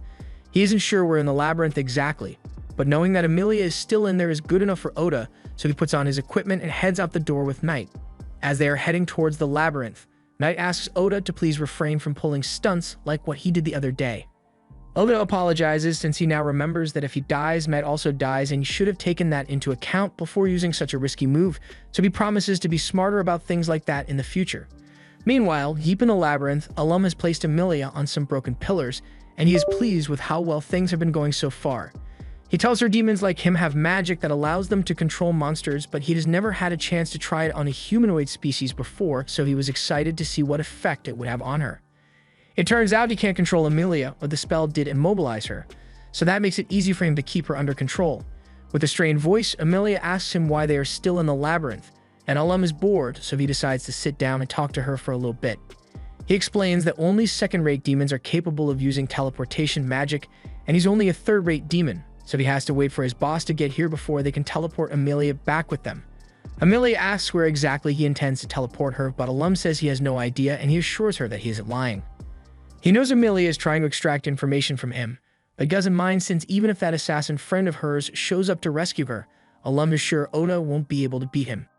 That said, he tells Emilia he has no intentions of killing her, so she doesn't need to worry about that. Alum has strict orders to present Emilia to the Demon Lord alive and well, so he won't let anything bad happen to her. Meanwhile, outside, Oda has just arrived in front of the labyrinth, and according to the ring, Emilia is definitely down there, so he tells Knight to hurry. However, before they could head inside, a girl calls out to Oda and asks him to let her help rescue Emilia from the labyrinth. Oda recognizes her as the girl he met during the hero parade, but he never told her that Emilia was inside the labyrinth, so he grabs her by the throat and demands that she explain how she got that information. He warns her that whether he spares her life or not depends on her answer, so she had better not lie. While gasping for air, the girl tells him that she used her scent tracking skill to follow Emilia's smell to this location, and the trail disappeared at the entrance, so she assumed that Emilia must be in there. Oda doesn't seem convinced, but Knight tells him that it is normal for beast folk to awaken his scent tracking skill, so what she's saying could be true. Oda decides to let her go for now, so he drops the girl to the floor and demands to know why she is here. After regaining her composure, the girl tells Oda that her name is Laya Lagoon and she is the first princess of the nation of Uruk. She received word that the Demon Lord was targeting Princess Emilia, so she was going to warn them. If that's the case, then Oda asks why she didn't warn him as soon as he and Emilia arrived in town, but she says she wasn't sure they would believe her without proof, so she planned to investigate and find more evidence, but by then, the demons had already attacked. Oda can't tell whether Laya is telling the truth or not, so he decides to use his scan skill to check. From what he sees, you can tell that Laya isn't lying, but he does notice a peculiar skill in her stat window, so he asks her what her spirit barrier skill does. Laya asks how Oda knows about her skill, but he tells her he's the one asking questions here, so she explains that normal barriers can usually only be used in one spot, but her spirit barrier can be applied to moving objects. Oda asks if that means she can apply barriers to people, and Laya confirms it, so he thinks she would be a useful asset in saving Emilia. Laya also tells him that the Demon Lord is after Emilia because he wants to get his hands on her resurrection magic, and after hearing that, Oda realizes how serious the situation is, so he tells Laya to get on Knight with him because there's no time to waste. Meanwhile, down in the labyrinth, Alum has just told Emilia that the Demon Lord is after her resurrection magic, but she doesn't understand why. Demons already have practically infinite lifespans and they don't die easily. they'd have no real use for resurrection magic. Personally, Alum doesn't understand it either, since resurrection magic doesn't work on people who have been dead for too long, and once it has been used, you can't use it again for several days, so its applications are pretty limited. Amelia is surprised that Alum knows so much about her resurrection magic, but he changes the subject and points out that once he kills Oda, Amelia won't be able to revive him since she already used her magic to revive herself after that fatal blow she took. He's really excited to see what kind of expression Amelia makes when she sees Oda's lifeless body hit the floor, and he wonders if it will be as good as the look of horror he saw on Kilika's face back then. Back on the surface, on their way into the dungeon, Oda asks Leia what she was doing in the kingdom of Regis when he first met her, so she explains that her family was abducted by Black Slime, so she was looking for them there. Oda is surprised to hear that a Black Slime kidnapped Leia's family, since Amelia also had an encounter with a Black Slime, but he doesn't know if those two events are related. Leia goes on to state that she was adopted by the royal family of Uruk, but before that, she used to live in a remote village. One day, a Black Slime suddenly appeared, and even though slimes are usually monsters that can be taken down with one hit, this one swallowed up Leia's father, mother, little brother, and all the villagers in a single day. No ordinary slime could have done that, so she is sure that someone modified it and released it into the wild. After everyone Leia knew had been taken by the slime, the royal family offered to adopt her since they saw value in her skills as a protector, so she accepted and soon became Uruk's princess. She used her authority to look into the slime incident, and the trail ended up leading her to Redis, which is where she met Oda the first time. During her search, she found out that her village wasn't the only one that was attacked, and that a large number of humans, beast folk, and a few elves had gone missing in similar incidents. Their lives were consumed as part of a summoning ritual, and Leia later found out that the ritual in question was the one that summoned the heroes. So she was watching the parade that day to get a good look at the faces of the people her family was sacrificed for. Oda asks her if she holds any resentment towards him for what happened, but she says she knows he and the other heroes aren't to blame for what happened. Her hatred is directed at the king and princess for killing the people she loved for their personal gain, and Oda also has a score to settle with them, so he and Leia have something in common. While they are on the topic of the summoning ritual, Oda tells Leia that he doesn't believe that the king actually summoned them to fight against the Demon Lord, and Knight tells him he's right to not believe it because it's a bold-faced lie. The Demon Continent hasn't attempted an attack on humanity in the past 100 years, and they have shown no signs of doing so either, so the king's claim of needing to summon heroes to fight back is complete bull. The group eventually arrives inside the labyrinth, and the way things work here is that you must defeat a certain number of monsters on each floor before you will be allowed to progress to the next. Oda says he can use his shadow magic to take care of the monsters quickly, but Knight tells him he can't do that. He's going to have to fight a demon when they find Amelia, so it's a bad idea to risk exhausting himself before they get there. But Oda says they have no other choice since Leia can't fight, and he's the fastest one here. Knight tells him she can fight in his place, and if she goes into battle mode, she should be able to tear through the monsters on each floor in no time, but there's a risk of her losing control to her instincts in that form, so she's worried she might hurt Oda or Leia. Oda looks at Knight and assures her that as long as he is here, he will make sure she doesn't lose control, so Knight decides to put her faith in him. Knight then unleashes her full power and begins rampaging through the labyrinth with Oda and Leia on her back. And to make sure she doesn't lose control, Oda is using their mental link to keep her calm. Since they've got time, he asks her why demons are so hated in the first place, so Knight explains that the first demons generally aren't bad people, but the first demon king did order an attack on the other nations, so ever since then, people have held disdain for demons. Some demons are genuinely evil and see other races as nothing but bugs to be crushed, but at the same time, there are demons who wish to live in peace and avoid bloodshed, so she asks Oda to remember that not all demons are the same. Before long, they arrive at the floor where Amelia is being held captive, and as soon as they arrive, Leia applies a barrier to both Oda and Amelia. Alum is surprised that Oda managed to make it here so quickly, and Akira says he will be taking Amelia back now, but Alum laughs and asks how he plans to do that when he is going to be dead soon. Oda immediately tries to blindside Alum, but his attack is parried and Alum begins pushing him back and occasionally stabbing his limbs. It is clear that he is toying with Oda because he knows he is much stronger than him. But Oda still has one trick left up his sleeve. He activates his shadow magic and uses the blood stains on the ground to summon shadow beasts to aid him in battle. Alum wasn't expecting this, so he is quickly overwhelmed by the beasts, and that gives Oda a chance to get close while his guard is down and slash both his arms and legs, leaving him severely wounded.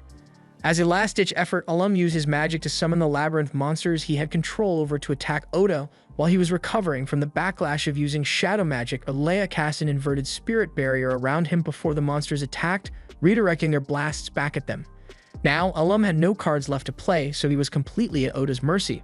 But even though Oda knew that the smart thing to do was to kill him, he couldn't bring himself to do it because Alum looked so similar to a human.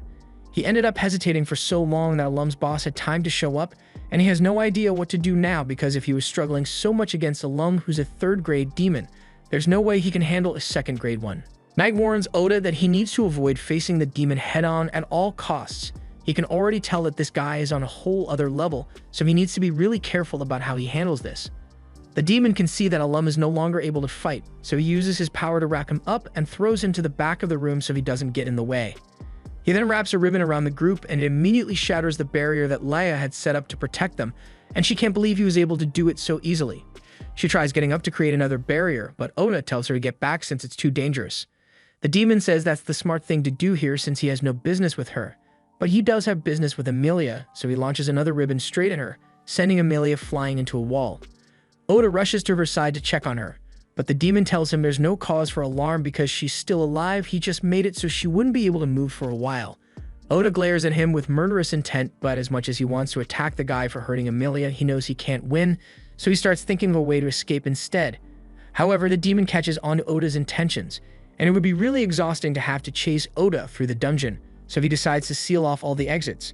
Now, Oda's only option here is to fight, but he already used shadow magic once, so he's running low on energy. And with how strong the demon seems, he doubts presence concealment would work on him. Just then, the demon asks Oda if his name is written as the one from Nobunaga Oda, or the one that means rice field since he wants to get it right. But Oda is too stunned to answer the question because the only way the demon would know about the difference is if he was also from Japan, and he confirms it.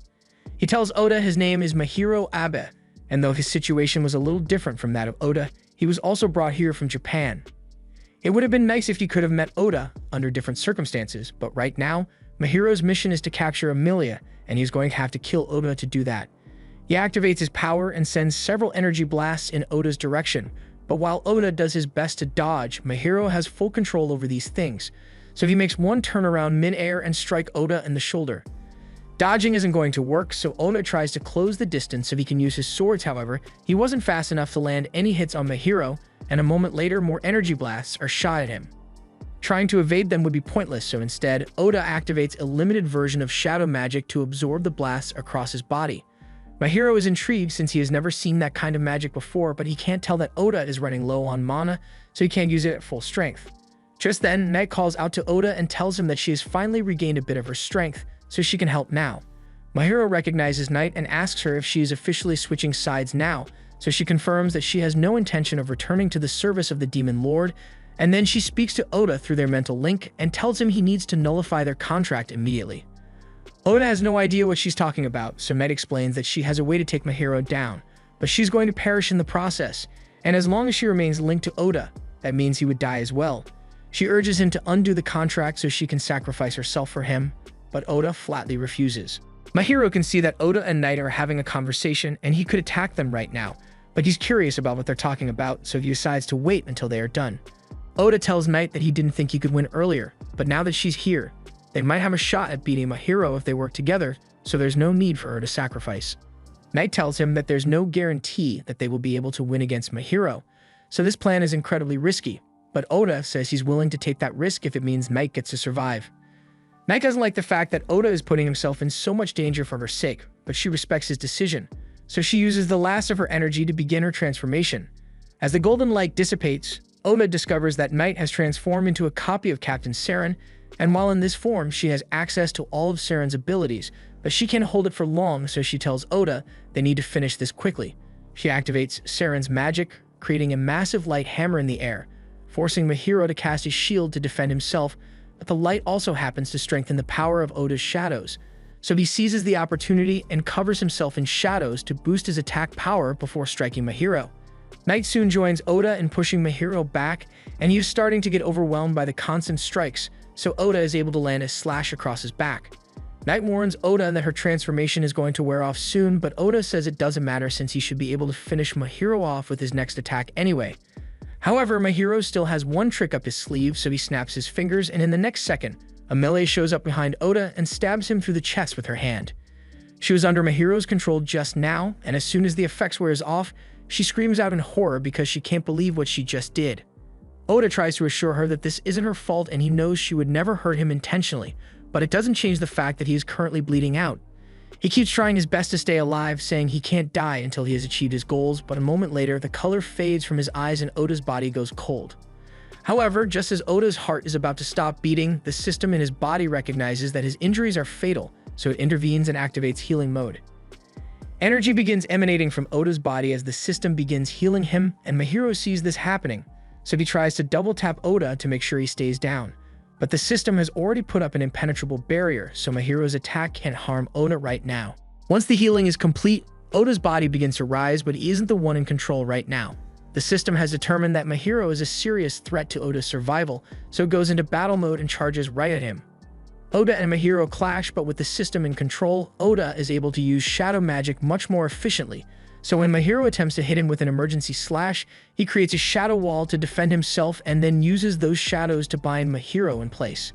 The system then warns him to undo the spell he cast on Emilia and leave it once if he wants to live, but Mahiro refuses to accept defeat and instead decides to target Emilia to force Oda to sacrifice himself for her. The system doesn't really care about Emilia all that much, but Oda does, and the thought of her in danger is enough to snap him back to consciousness. So he runs over to Emilia to protect her with his body, but just as the spikes were about to hit him, Mahiro's magic is suddenly dispelled and the one responsible is Crow. He came down here because he was worried about Oda, and it looks like he arrived just in time. Mahiro is surprised to see Crow again since he thought he had died decades ago, but Crow is clearly alive and well, and Mahiro doesn't want to risk fighting him right now, so he decides to withdraw for now and creates a teleportation circle so he can leave with Alum. Oda is relieved that it's finally over and that Emilia is still safe, but all the strain on his body finally catches up to him, so he passes out, and by the time he wakes up, 3 days have passed. Emilia and Knight has been waiting for him to wake up this entire time, and they are really glad that he is alright. A little while later, once Crow realizes Oda is awake, he comes to check on him, and he has a few guests with him who want to see him as well. To Oda's surprise, he realizes the guests are his classmates, and they knew Oda was here because Jill has apparently known Crow for a long time. So when they came here looking to upgrade their gear, he informed them of Oda's presence. He's really happy that they were able to break free from the king's curse and leave the castle. They tell him that Jill was the one who helped break all their curses, for which they are all thankful. But speaking of Jill, Oda asks if it's really alright for him to be here since he'd probably get in trouble for leaving the castle. However, Jill says there's no need to worry about that since he was fired from being a knight already. The king thought the knight's order was hindering his plans, so he just got rid of them. And that sounds exactly like something the king would do. Asahina tells Oda he has been looking forward to reuniting with him, and he asks if Oda would like to join them, but Knight immediately objects. She says she is the only partner Oda needs, but Asahina tells her to shut up because Oda can speak for himself. Oda tells everyone to calm down for a second, because before he decides whether to join them or not, he'd like to know what they plan to do after this. Tsukasa explains that they were thinking of going after the Demon Lord soon, but Knight scoffs at them and says they are nowhere near strong enough to challenge the Demon Lord yet. Yuki gets offended by Knight calling them weak and asks why she's picking on them so much. Oda kind of agrees with Knight's opinion on them being too weak, but she isn't helping with the conversation right now, so he asks her to leave for a minute so he can finish talking with everyone. Once Knight is gone, he asks them why they want to go after the Demon Lord in the first place, so Tsukasa explains that doing so would raise their influence, and then they might be able to negotiate with the King of Regis to get him to send them home. After all, if he summoned them here in the first place, he must know of a way to send them back. It sounds like a good plan in theory, but Oda has a few problems with it, like for one, what on earth made them think it would be possible to negotiate with a man who tried to mind control a bunch of teenagers and killed Saren for his own selfish goals? Even if the king does know of a way to send them back, Oda isn't willing to do anything involving him, especially since he knows the king sacrificed hundreds of innocent people to summon them here in the first place. In that case, the others ask Oda what he intends to do since he must want to return home as well, so he tells them that the demon Mahiro is able to create teleportation circles, so he might know something that can help get them home, and Oda will eventually infiltrate the Demon Lord's castle to make him talk, but before that, he has to avenge Saren's death. Afterwards, he will do whatever it takes to make it back home, but hearing Oda say that makes Emilia feel conflicted since she wants Oda to succeed, but she also doesn't want him to leave her behind. It's a lot to process, so she leaves the room to get some fresh air and Oda goes after her. He finds Amelia at the edge of a cliff near the water, and she tells him she already knows they will have to go their separate ways one day, but it's not easy for her to accept it. She tells him there's something she needs to apologize for, and Oda tries to say he doesn't blame her for what happened in the dungeon since Mahiro was controlling her. But there's more to it than that. Amelia felt absolutely terrible for hurting him, but for a brief moment, she was actually happy about it because the thought crossed her mind that once Oda returns to his world, he would likely forget all about her. But if he were to die at her hands, then at least he would never forget her. She knows it was a messed up thing to think, and Oda doesn't really know what to say to that. But he does know what his feelings about Amelia are. He tells her that in his world, when a man and woman make a vow to spend the rest of their lives together, they wear a ring on their fourth finger, but he doesn't have a ring right now. So instead, he hands Amelia his sword and cuts a ring around his finger. He then tells Amelia he loves her, and if she's okay with it, he would like to become her partner for the rest of his life. Amelia is overjoyed and responds, telling Oda she loves him as well. She then cuts the same ring on her finger to seal their vow to be together, and Oda asks her if there's anything she wants him to do for her. Amelia takes his hand and says she just wants him to promise that he won't die, he won't forget, and he will never leave her. Oda swears that he will do everything in his power to keep those promises, and the two share a beautiful kiss as the sun rises. Meanwhile, back at the house, Oda's classmates are trying to think of a way to prove their worth to him, and one of them recalls hearing about a string of recent disappearances that have been happening in the nearby city. Apparently, there's a festival with a contest going on this time of year, but for some reason, every winner suddenly goes missing, and there are rumors that they are being trafficked on the black market. If they are able to solve the mystery and put a stop to the trafficking ring, then Oda might reconsider teaming up with them, or at the very least, he won't think of them as dead weight anymore. It's worth a try. But they don't want to tell Oda what the plan is right away, so they make up an excuse and say they are all headed to the city of Mori to enjoy the festival going on there. Amelia seems really interested since a festival sounds fun, and there's apparently a beauty contest there as well, so she would love to participate. Once they arrive in town, Amelia and the others head straight for the beauty contest sign-up booth, but when they get there, they'd find a woman arguing with the assigned rep. She's complaining about how unfair it is that everyone else gets to sign up with no problems, but she's getting rejected solely because of her race. Oda approaches the table to see what all the commotion is about, and the woman introduces herself as Letty and explains to him that they won't let her participate in the beauty contest because she's a demon. Oda is shocked to learn that she is a demon because she is nothing like Alum or Mahiro. However, Amelia really doesn't like how close Letty is getting to Oda, so she gets in between them and puts her ID badge on the table so the representative can sign her up for the contest.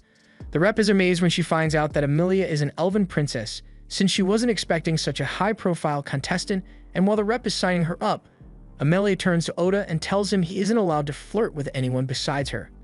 Oda says he wasn't trying to flirt at all, and Letty apologizes for causing a misunderstanding because she tends to get really touchy out of habit.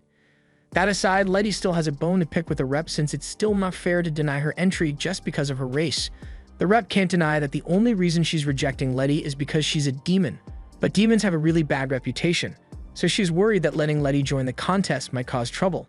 If that's the case, then Oda says he is willing to take responsibility for Letty to make sure nothing bad happens, and the rep seems okay with that arrangement, so she allows Letty to sign up. Letty is overjoyed and thanks Oda profusely, but then she notices Knight on the ground and she wonders why she's here. Knight seems a little nervous about meeting Letty again, but she explains that she formed a contract with Oda, so she's his familiar now. Oda is curious about how Knight and Letty know each other, but Knight says it's a long story, so she'll tell him later. Since there's still some time before the contest begins, Letty asks Oda and Amelia if they'd like to check out the festival with her, and Amelia says she's on board, so Oda decides to go along with it. Later on, Letty announces her participation in the beauty contest to the general public, and to convince people to vote for her, she's holding a handshake and autograph event for anyone who wants one, and she's starting to draw in a crowd. Oda thinks it's a little weird that Letty is so good at being social despite being a demon, but Knight says Letty has always been this way, and either way, Amelia isn't getting any bad vibes from her, so she thinks Letty is pretty nice. Just then, two girls happen to spot Oda, and they get really excited, calling him the Silent Assassin, but Oda has no idea what that was all about. Crow explains to him that a lot of people saw him use his dark magic to defeat the monsters that were terrorizing the city when Elam attacked, and ever since then, they've been referring to him as the Silent Assassin, and he has become quite famous. As a result, he also earned himself a promotion at the guild, but Crow kind of forgot to give him his new ID badge when he first woke up, so he hands it over now.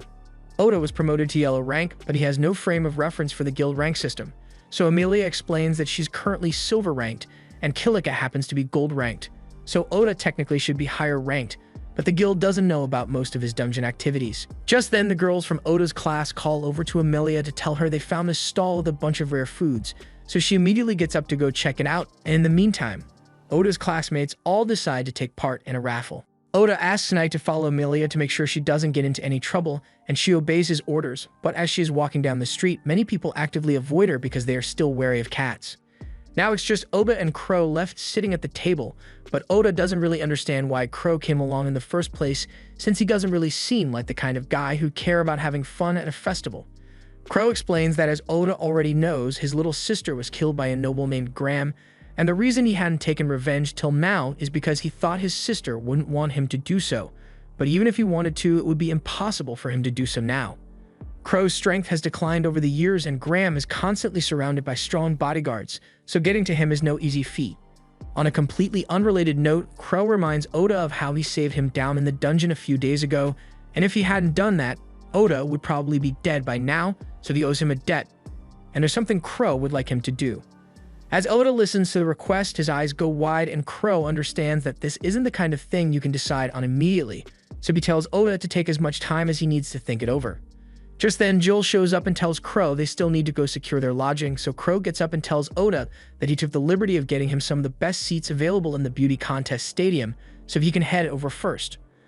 Over at the stadium, the beauty contest is in full swing, and the girls are going all out with their dresses and performances, but none of them stand much of a chance against Emilia's beauty because from the moment she steps on stage, it's already clear that she has become the crowd favorite, and Oda can't take his eyes off her because of how dazzling she looks.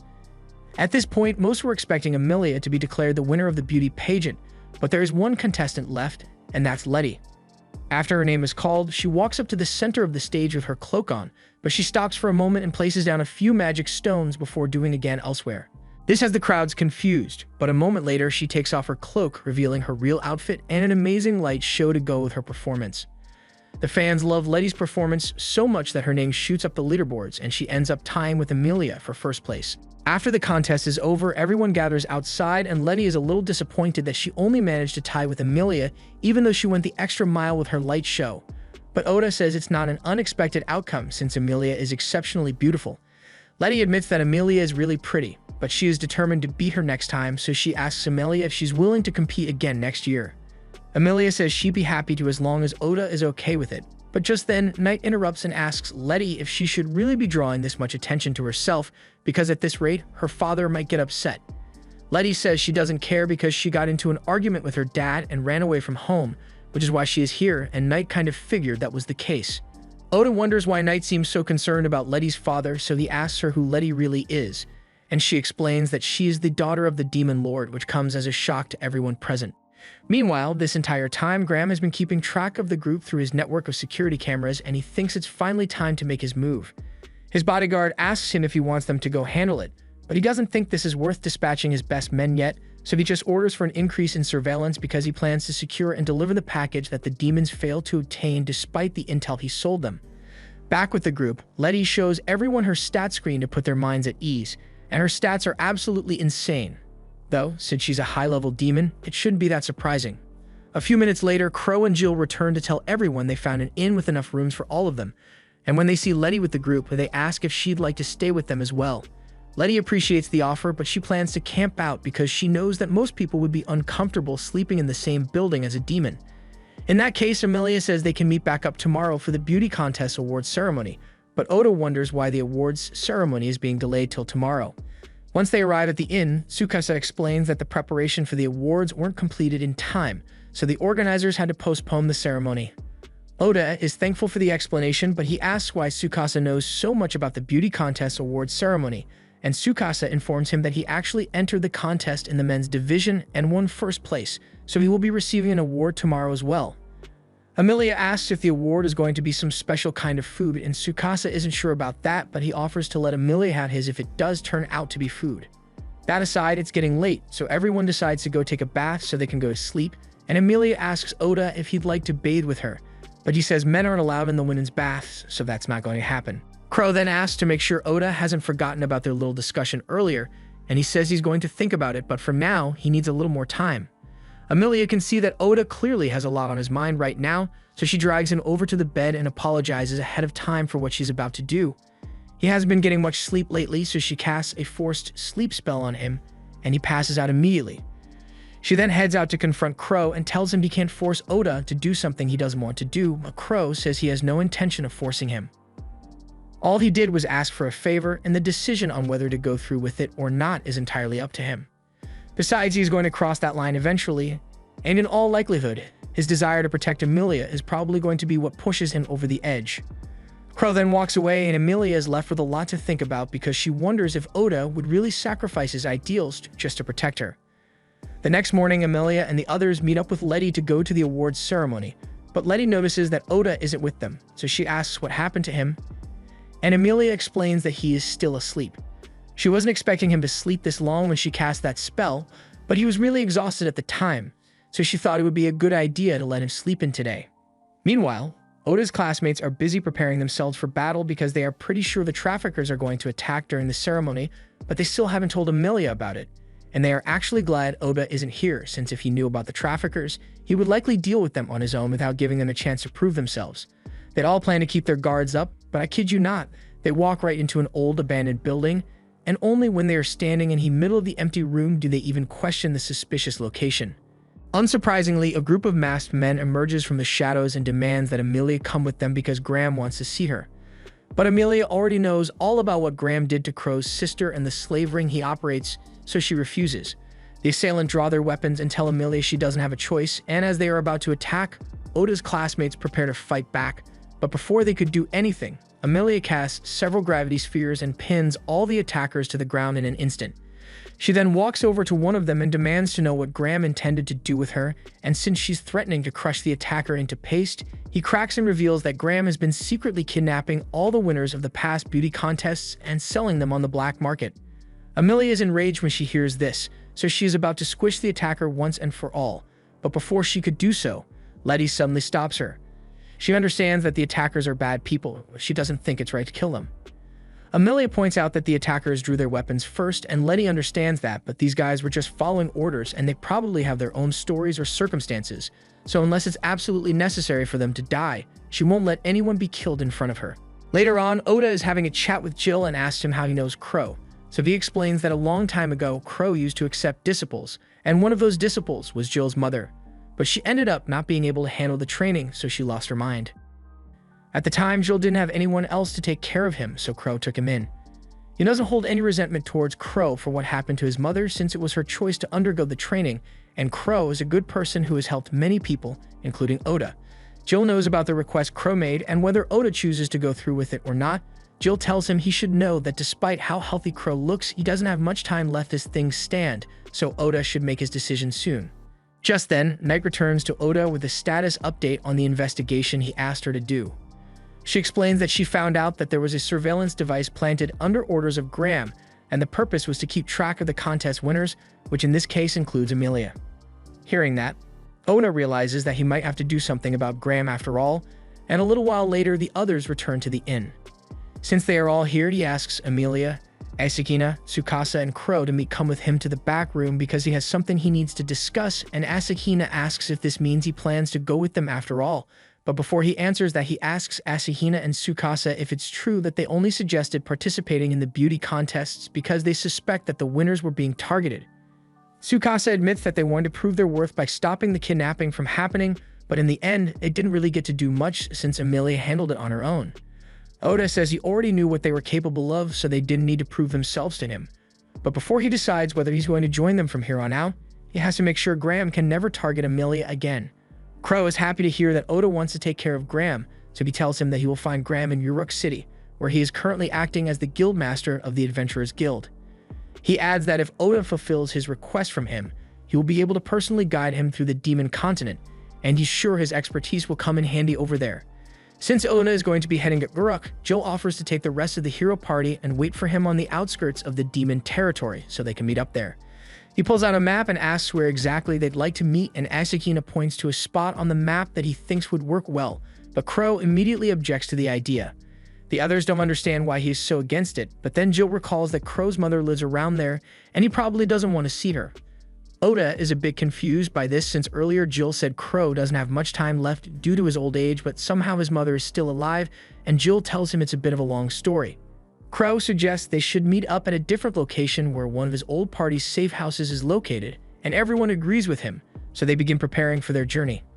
Later that evening, Amelia and Crow are done packing for the trip to Uruk, but Oda is still out doing some book shopping since the trip is going to take 5 days and he hates being stuck with nothing to do on long journeys.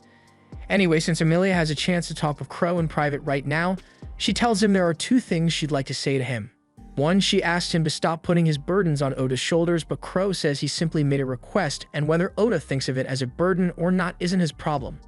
Amelia is a little annoyed by Crow's attitude towards this, but she can't really argue because she has a request to make as well. She asks him to take her as his disciple, but he has already declined once, so if he asks what makes her think he will change his mind now.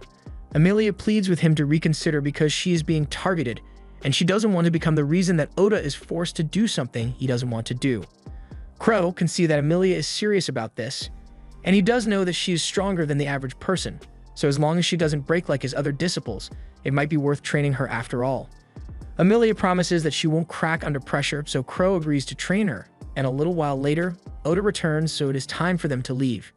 But before they go, Jill says he has something for Oda.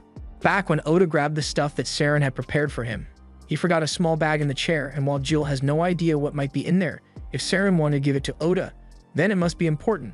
After that, Oda and the others head out, so Tsukasa and the rest of the heroes prepare for their journey to the Demon Continent. 3 days later, in Oda's carriage, Amelia is busy with her training, but she's on the verge of passing out, so Crow tells her she can stop for the night.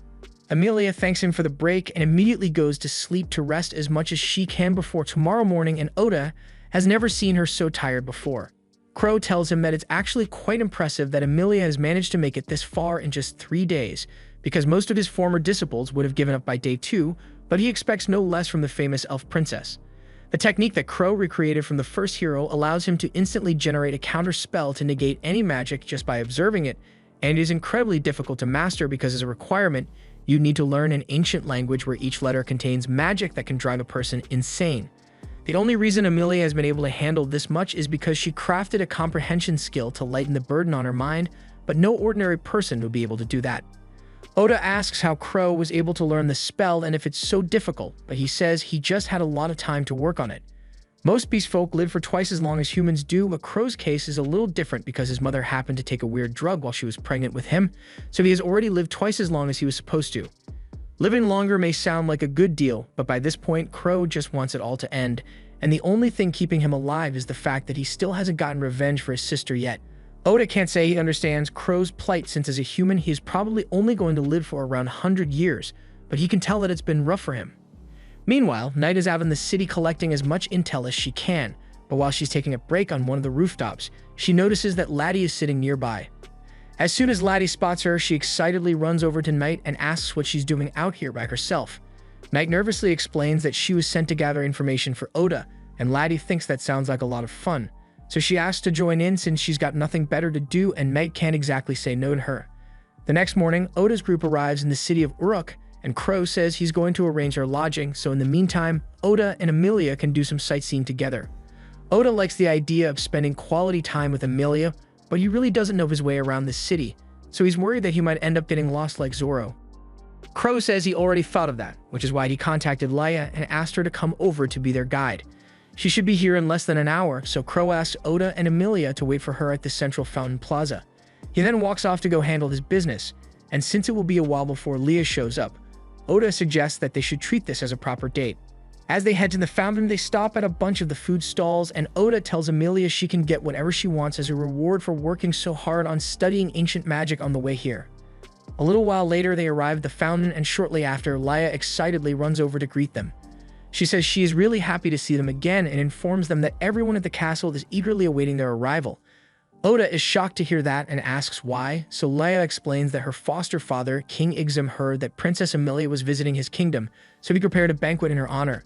Upon arrival, they are introduced to the king, and he says he is delighted to meet Princess Amelia again.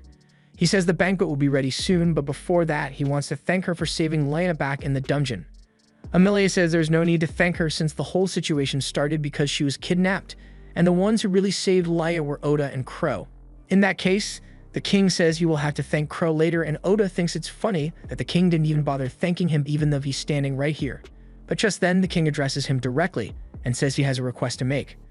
Oda says he's listening, but he can't guarantee that he will be willing to help. However, the knight captain takes offense with Oda's attitude and yells at him for daring to speak to the king that way. The king tells the knight captain to calm down and goes on to explain that he wants to ask Oda to assassinate someone, and as soon as he hears those words, Oda immediately refuses to do it. The king tries to convince him by explaining that the assassination target is a man named Graham who has committed some heinous crimes and besmirched the royal family name. But while Oda already plans to deal with Graham, he doesn't want to do it because the king told him to, so he still refuses the request. The king desperately tries to persuade him with rewards and protection, but Oda says he doesn't need any protection from people who are weaker than him. And that last comment gets the knight's captain's temper steaming because he can't believe Oda would dare to call him weak. He requests permission from the king to have a duel with Oda, and both Oda and the king are fine with it, so the duel is officially arranged. Oda and the knight captain head out into the arena, but before the match starts, Oda throws his sword over to Emilia because he doesn't think he will need them to beat the knight captain. Besides, this is the perfect opportunity to test out the extra weapons Crow made for him. As the match begins, the knight captain charges at Oda and launches a bunch of rocks at him, but he is able to evade them fairly easily. The knight captain is really fast and strong, but Oda already expected as much, so after playing around a little more, he decides to end this and jumps straight at him, slicing his axe to pieces and holding his dagger to his throat. After Oda is declared the winner of the duel, Emilia approaches the king and asks him if he is willing to drop the issue now. Exum agrees to withdraw his assassination request and not bother Oda anymore, but he still finds it odd that Emilia would choose a human as a partner because her lifespan is several times longer than his, and she is bound to watch him die eventually. Emilia's expression suddenly grows dark because she has been trying to ignore the inevitable problem with her relationship with Oda, but she knows that the king is right. Later that evening, Oda and Emilia are on their way to meet up with Crow. While on the boat, Oda asks Emilia why she's been looking so sad ever since the duel ended. She brushes off his question and tells him she's really happy that she gets to be with him, but Oda says he should be the one thanking her because she left her family behind and chose to come with him instead. Emilia is moved to tears because she doesn't know what she'd do without Oda, so she says that if he ever dies, she'll make sure she dies alongside him, but Oda has no idea why she's saying all this. After meeting up with Crow, he brings them back to the hotel room he booked, and his place seems really fancy. Emilia is really excited since the bed is absolutely huge, so she asks Oda if he'd like to come test it out with her, but he says he's going to have to take a rain check on that because he still has some books he needs to finish reading. Oda mentions that he still plans to avenge Captain Saren after the Graham situation is resolved, and Crow thinks that works out perfectly. Oda is stunned to hear that and asks Crow to elaborate, so Crow explains that from what he knows, Saren was killed by the King of Redis's Night Ravens, and those Night Ravens happened to be killers that were supplied by Graham. So in other words, without Graham's involvement, Saren would still be alive right now, and that completely changes Oda's perspective on the matter. Emilia, on the other hand, isn't shocked because she says she already figured out that Graham may have been involved somehow. But if that's the case, then Crow asks why she chose to keep it a secret from Oda. Emilia dodges the question and asks Crow the request for Oda to kill Graham, but Crow tells her that Oda has always been free to decline the request if he wanted. Though that would mean Crow would no longer have to guide them across the Demon Continent, and they still hadn't repaid him for the weapons that he crafted for them, or the tracking ring he lent them, or the fact that he saved their lives down in the dungeon.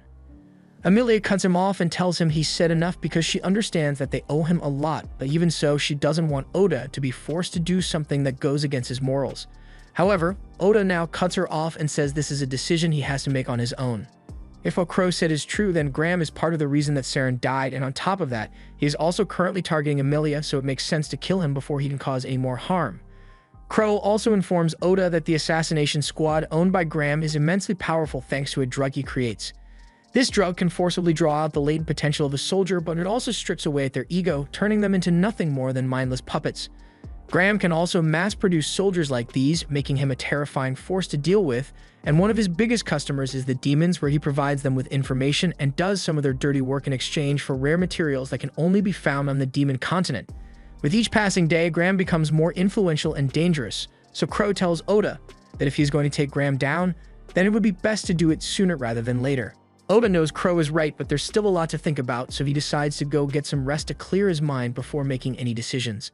The next morning, Oda and Emilia return to the lounge to meet Crow, and he asks if Oda was able to get some rest, to which he responds that he is fine now, but he still hasn't been able to make a decision yet.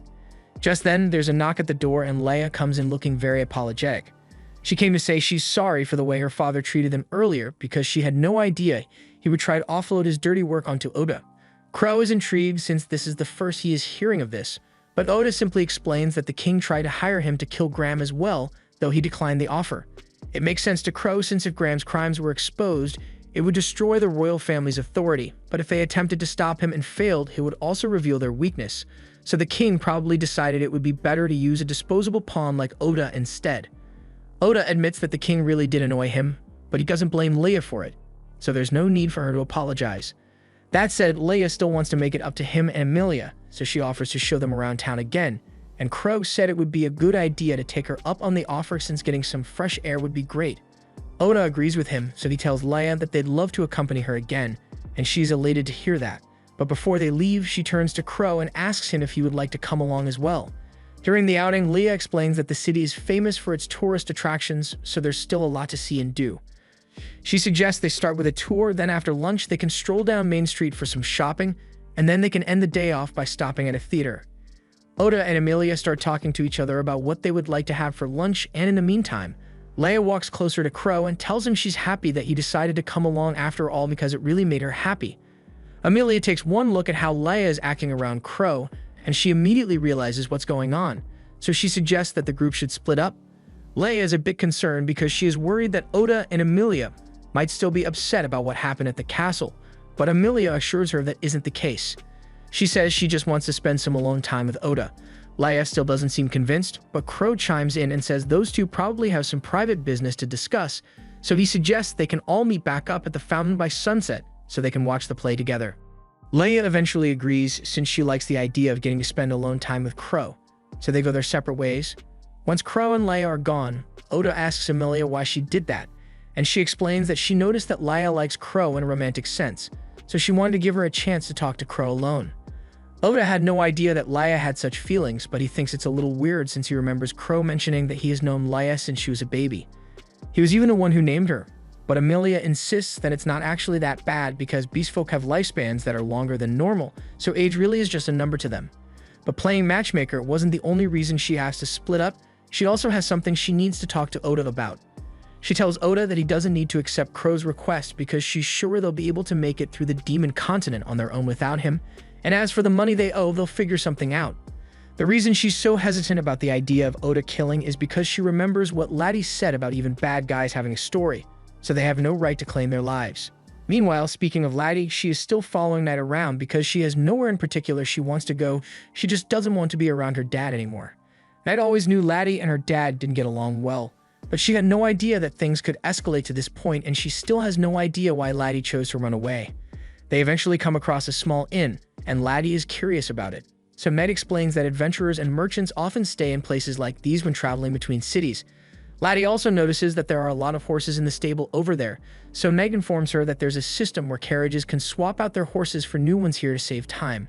Laddie is curious, so she heads in to check the place out and is greeted by the boy at the front desk.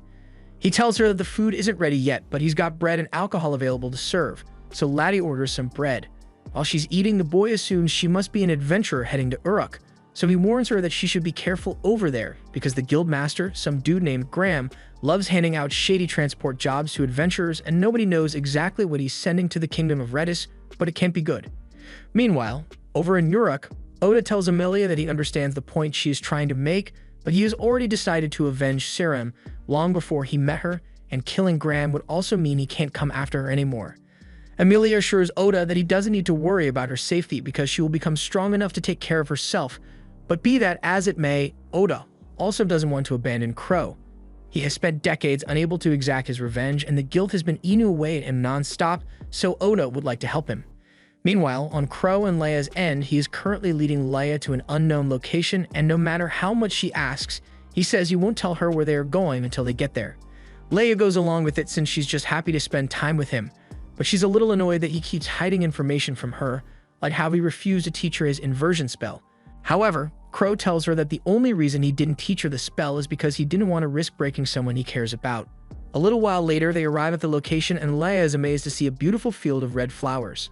Leia is amazed by the view, and Crow explains that he stumbled across this place while he was out on a walk yesterday, so he wanted to show someone. She thinks it's a really nice spot, so she tells Crow that if he ever falls in love with someone, he should bring them here to confess his feelings. This catches him off guard a little, so he asks Leia why she'd suddenly say that out of the blue, and she explains that Crow has been alone for a long time, so she just thought he would be happier with someone by his side. Crow admits that she's right, but while finding a partner may make him happier, he says he has no intention of being happy. From the day he chose to get revenge for his sister, he gave up on pursuing his happiness, and he is currently trying to get Oda to go against his morals for the sake of that revenge, so he doesn't think he deserves to be happy. Meanwhile, Oda's classmates are out in the forest, and Tsukasa and Asakina have just slain a bear, so they won't have to worry about their meal for the night. Everyone works together to make sure the camp is set up before dark, and they've even got tripwires set up all around this place, so nothing should be able to sneak up on them while they are out here. Though Tsukasa can't help but think that things would be better if Oda had come with them. To be perfectly honest, Tsukasa never really liked Oda, even back in Japan, because he would always ignore him in class, but Asakina tells him that Oda wasn't trying to be mean, he just didn't pay attention to him because they had nothing in common. After all, Oda was only ever friends with Asakina because their little sisters were friends. Tsukasa assumes that must mean that Oda still has no interest in being around him. After all, Oda is much stronger than any of them. And while this world may call them heroes, the truth is they are barely stronger than an average person. So all the growth they have achieved could have been done by anyone else. However, for some reason, Oda's situation is different, and while Tsukasa admits that he is a little jealous of Oda, the disparity in strength also motivates him to work harder to catch up. At the same time, back in the city, Amelia asks Oda if he has decided whether to kill Graham or not, and he says it is the logical decision, but that's not what Amelia meant. She personally doesn't care whether he kills or not, but she doesn't want him to end up hating himself for the decision he makes, so she wants him to be absolutely sure that this is something he wants to do. Just then, Oda spots a family nearby where the little girl is yelling that she doesn't want to go home yet because she likes it here. And seeing this causes him to have a flashback to his childhood. They were moving, so he was helping his mom pack the boxes, but Yui refused to participate because she didn't understand why they had to leave their home. Long story short, Oda's mom had a terminal illness, and his dad couldn't handle it anymore, so he departed to purchase some dairy products. After that, they couldn't afford the rent anymore, so they were forced to move into a cheaper apartment, but Yui was having a hard time adjusting. Oda did his best to convince Yui that they need to stick together and help each other out because that's what family does. After moving into their new apartment, Oda began cooking dinner since his mom wasn't strong enough to do it on her own. However, after seeing how much effort Oda was putting into making things better, his sister became motivated to help, so she offered to handle the cooking sometimes even though she didn't like it. Thinking about it makes him remember how much he misses his family, and it also gets him thinking about what would happen if he killed Graham here and eventually made it back home, because he doubts he would be able to face his family with blood on his hands. Meanwhile, back in Japan, it has been a month since the summoning, which is now being referred to as the mass disappearance event. No one really knows what happened, and there are several ongoing searches to find the students who went missing, but Yui and Oda's mother are sure he will find a way to come back to them eventually. Knight and Laddie have just arrived in the city of Uruk, and Knight wants to get right back to gathering intel from Oda, but Laddie keeps dragging her off to do some sightseeing, so they haven't done much actual work all day. Eventually, Laddie gets bored of having fun, so she decides to get to work and flags down an adventurer she sees passing by. She tells him she heard that the guild here hands out high-paying jobs, so she was hoping he could tell her more. But the guy says she's better off staying away from the guild because most of the high-paying jobs are either tied to crimes or demons. Laddie asks him what kind of crimes are involved, but the guy says it's not a good idea to talk about that kind of stuff out in the open like this, and normally he wouldn't have mentioned it at all, but he was distracted by Laddie's melons. After the guy has left, Knight gets a telepathic order from Oda which seems quite urgent, so she needs to leave immediately, and Laddie offers to help for real this time. Knight and Laddie eventually arrive in front of the mansion owned by Graham, and it's way bigger than they thought it would be. Their mission is to secure evidence of Graham's misdeeds, so they'll need to get in somehow, but Laddie says it would be a lot easier to get past security after dark, so they should come back later. Knight agrees, so in the meantime, she suggests they should head to the guild to see what they can find out from there. A little while later, they arrive at the guild's front door, but just as Knight starts wondering what the best way to avoid drawing attention would be, Laddie walks in without a care in the world. Inside, there's a group of 4 adventurers having drinks together, and they immediately notice her walk in. They tell her the guild is already closed for the day, so she should get lost, but if that's the case, then Laddie asks why the 4 of them are still here. The guy explains that all the adventurers who do Graham's dirty work get to have free booze after hours, But when Laddie asks him what kind of work he's referring to, he says it's a secret and once again tells her to get lost. However, his friend over there seems to have been distracted by Laddie's melons as well, so he tells her he's willing to talk if she does him a little favor. But he's being way too grabby, so Laddie politely sits him down against his will and walks out. Once outside, Knight tells her that this is exactly why you should come up with a plan before you walk in like that, but Laddie says everything actually worked out well because she managed to gather some useful intel from that encounter. Like the fact that the interior ceiling of the guild and the exterior don't match up, so there is likely a hidden room somehow in the building. And on that note, Laddie wants Light to go check it out, so she chucks her into one of the building's vents. Meg really isn't a fan of being thrown like that, but it did get her inside, so she starts looking around and ends up spotting a piece of paper on a table with some startling information. She and Laddie immediately return to Oda with the paper to inform him of what they found, and Oda thanks Laddie for helping with the investigation. He then takes a look at the paper, and it contains details of the production and distribution of an enhancement drug, as well as a slave trade and mercenary loans to the Kingdom of Redis. It looks like everything Crow said about Graham turned out to be true, but Oda is still a bit concerned. These documents are most likely real since it would be difficult to fake something like this, but Oda thinks it was a bit too easy for them to get their hands on it. Laddie agrees with him because it makes no sense for Graham to keep such sensitive information in the guild when he could have easily hidden it in his giant mansion, and Crow believes the only explanation is that Graham intended for the documents to be stolen, but not by Knight. Meanwhile, we see Graham holding a meeting with his subordinates, and he tells them that some important documents recently went missing. The men all look very panicked, but Graham tells them there's no need to worry because he knows they didn't steal it. He left it there on purpose to sniff out the traitor amongst them, but someone else ended up getting to the documents first. That said, he does still know that the guy on the left has been leaking information, so he orders the guards to kill him immediately. After that, he tells the others that they are free to continue doing business as usual, but he also wants them to look into tracking down the person who stole the documents from the guild. Meanwhile, back at the hotel, Crow explains to Oda that he believes this was all an attempt to instigate a war. One of Graham's subordinates was likely being paid off to leak information to the Kingdom of Redis, but before he could get his hands on the documents to leak them, Knight stole them first.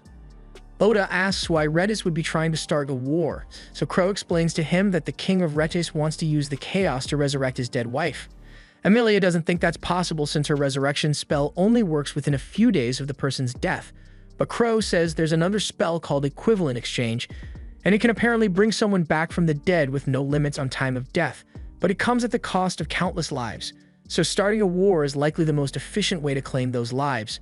Laddie really doesn't like the sound of that, so she says she won't let it happen, but Meg wonders how Crow knows so much about the affairs of the Kingdom of Redis. Crow explains that he is quite close to Jill, who used to be a knight there, and as a matter of fact, the reason Jill was dismissed from his position in the first place was because he stopped the king's previous attempt to start a war with the nation of Yamato.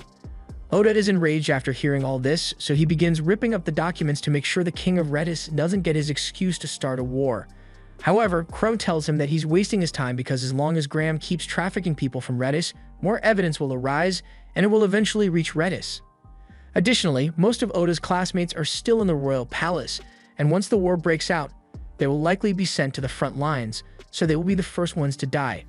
Oda doesn't particularly care about most of his classmates aside from Asakina, but it would leave a bad taste in his mouth if he just let them die, so there's not much of a choice here.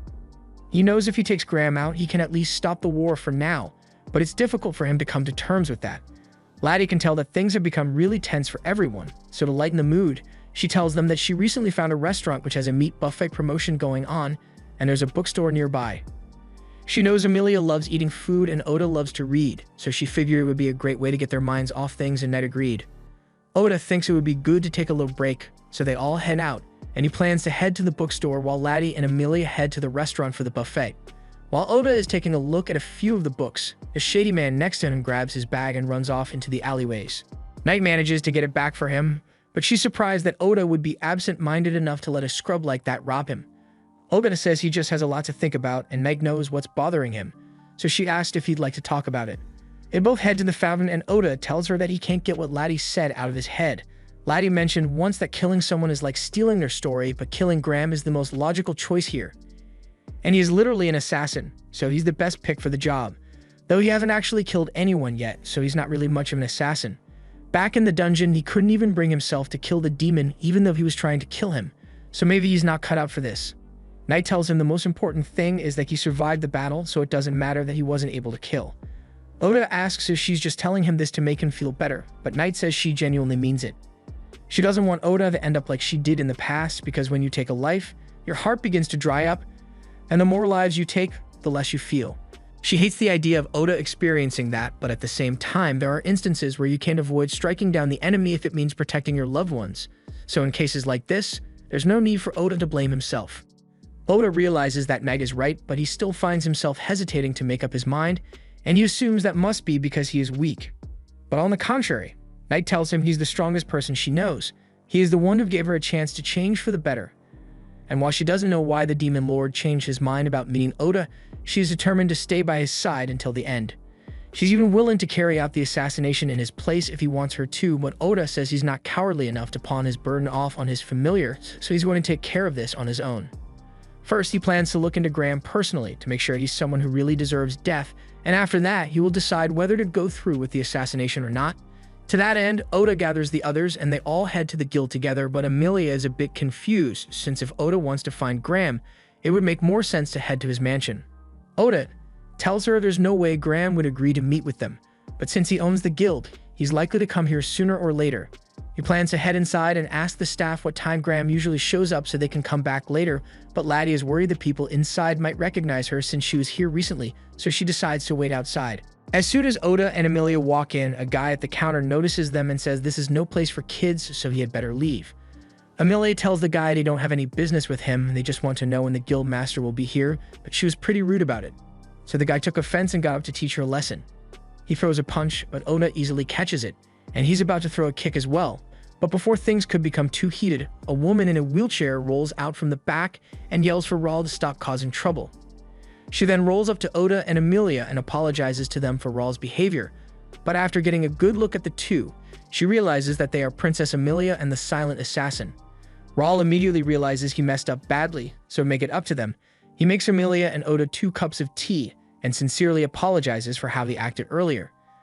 Carrie can't believe Raul didn't recognize Oda even though he's such a big fan of him. He was apparently there when Oda wiped out that massive horde of monsters, and after witnessing the magnificent display of power, Raul became a diehard fan. But he didn't think Oda would look so ordinary in person, which is why he didn't recognize him initially.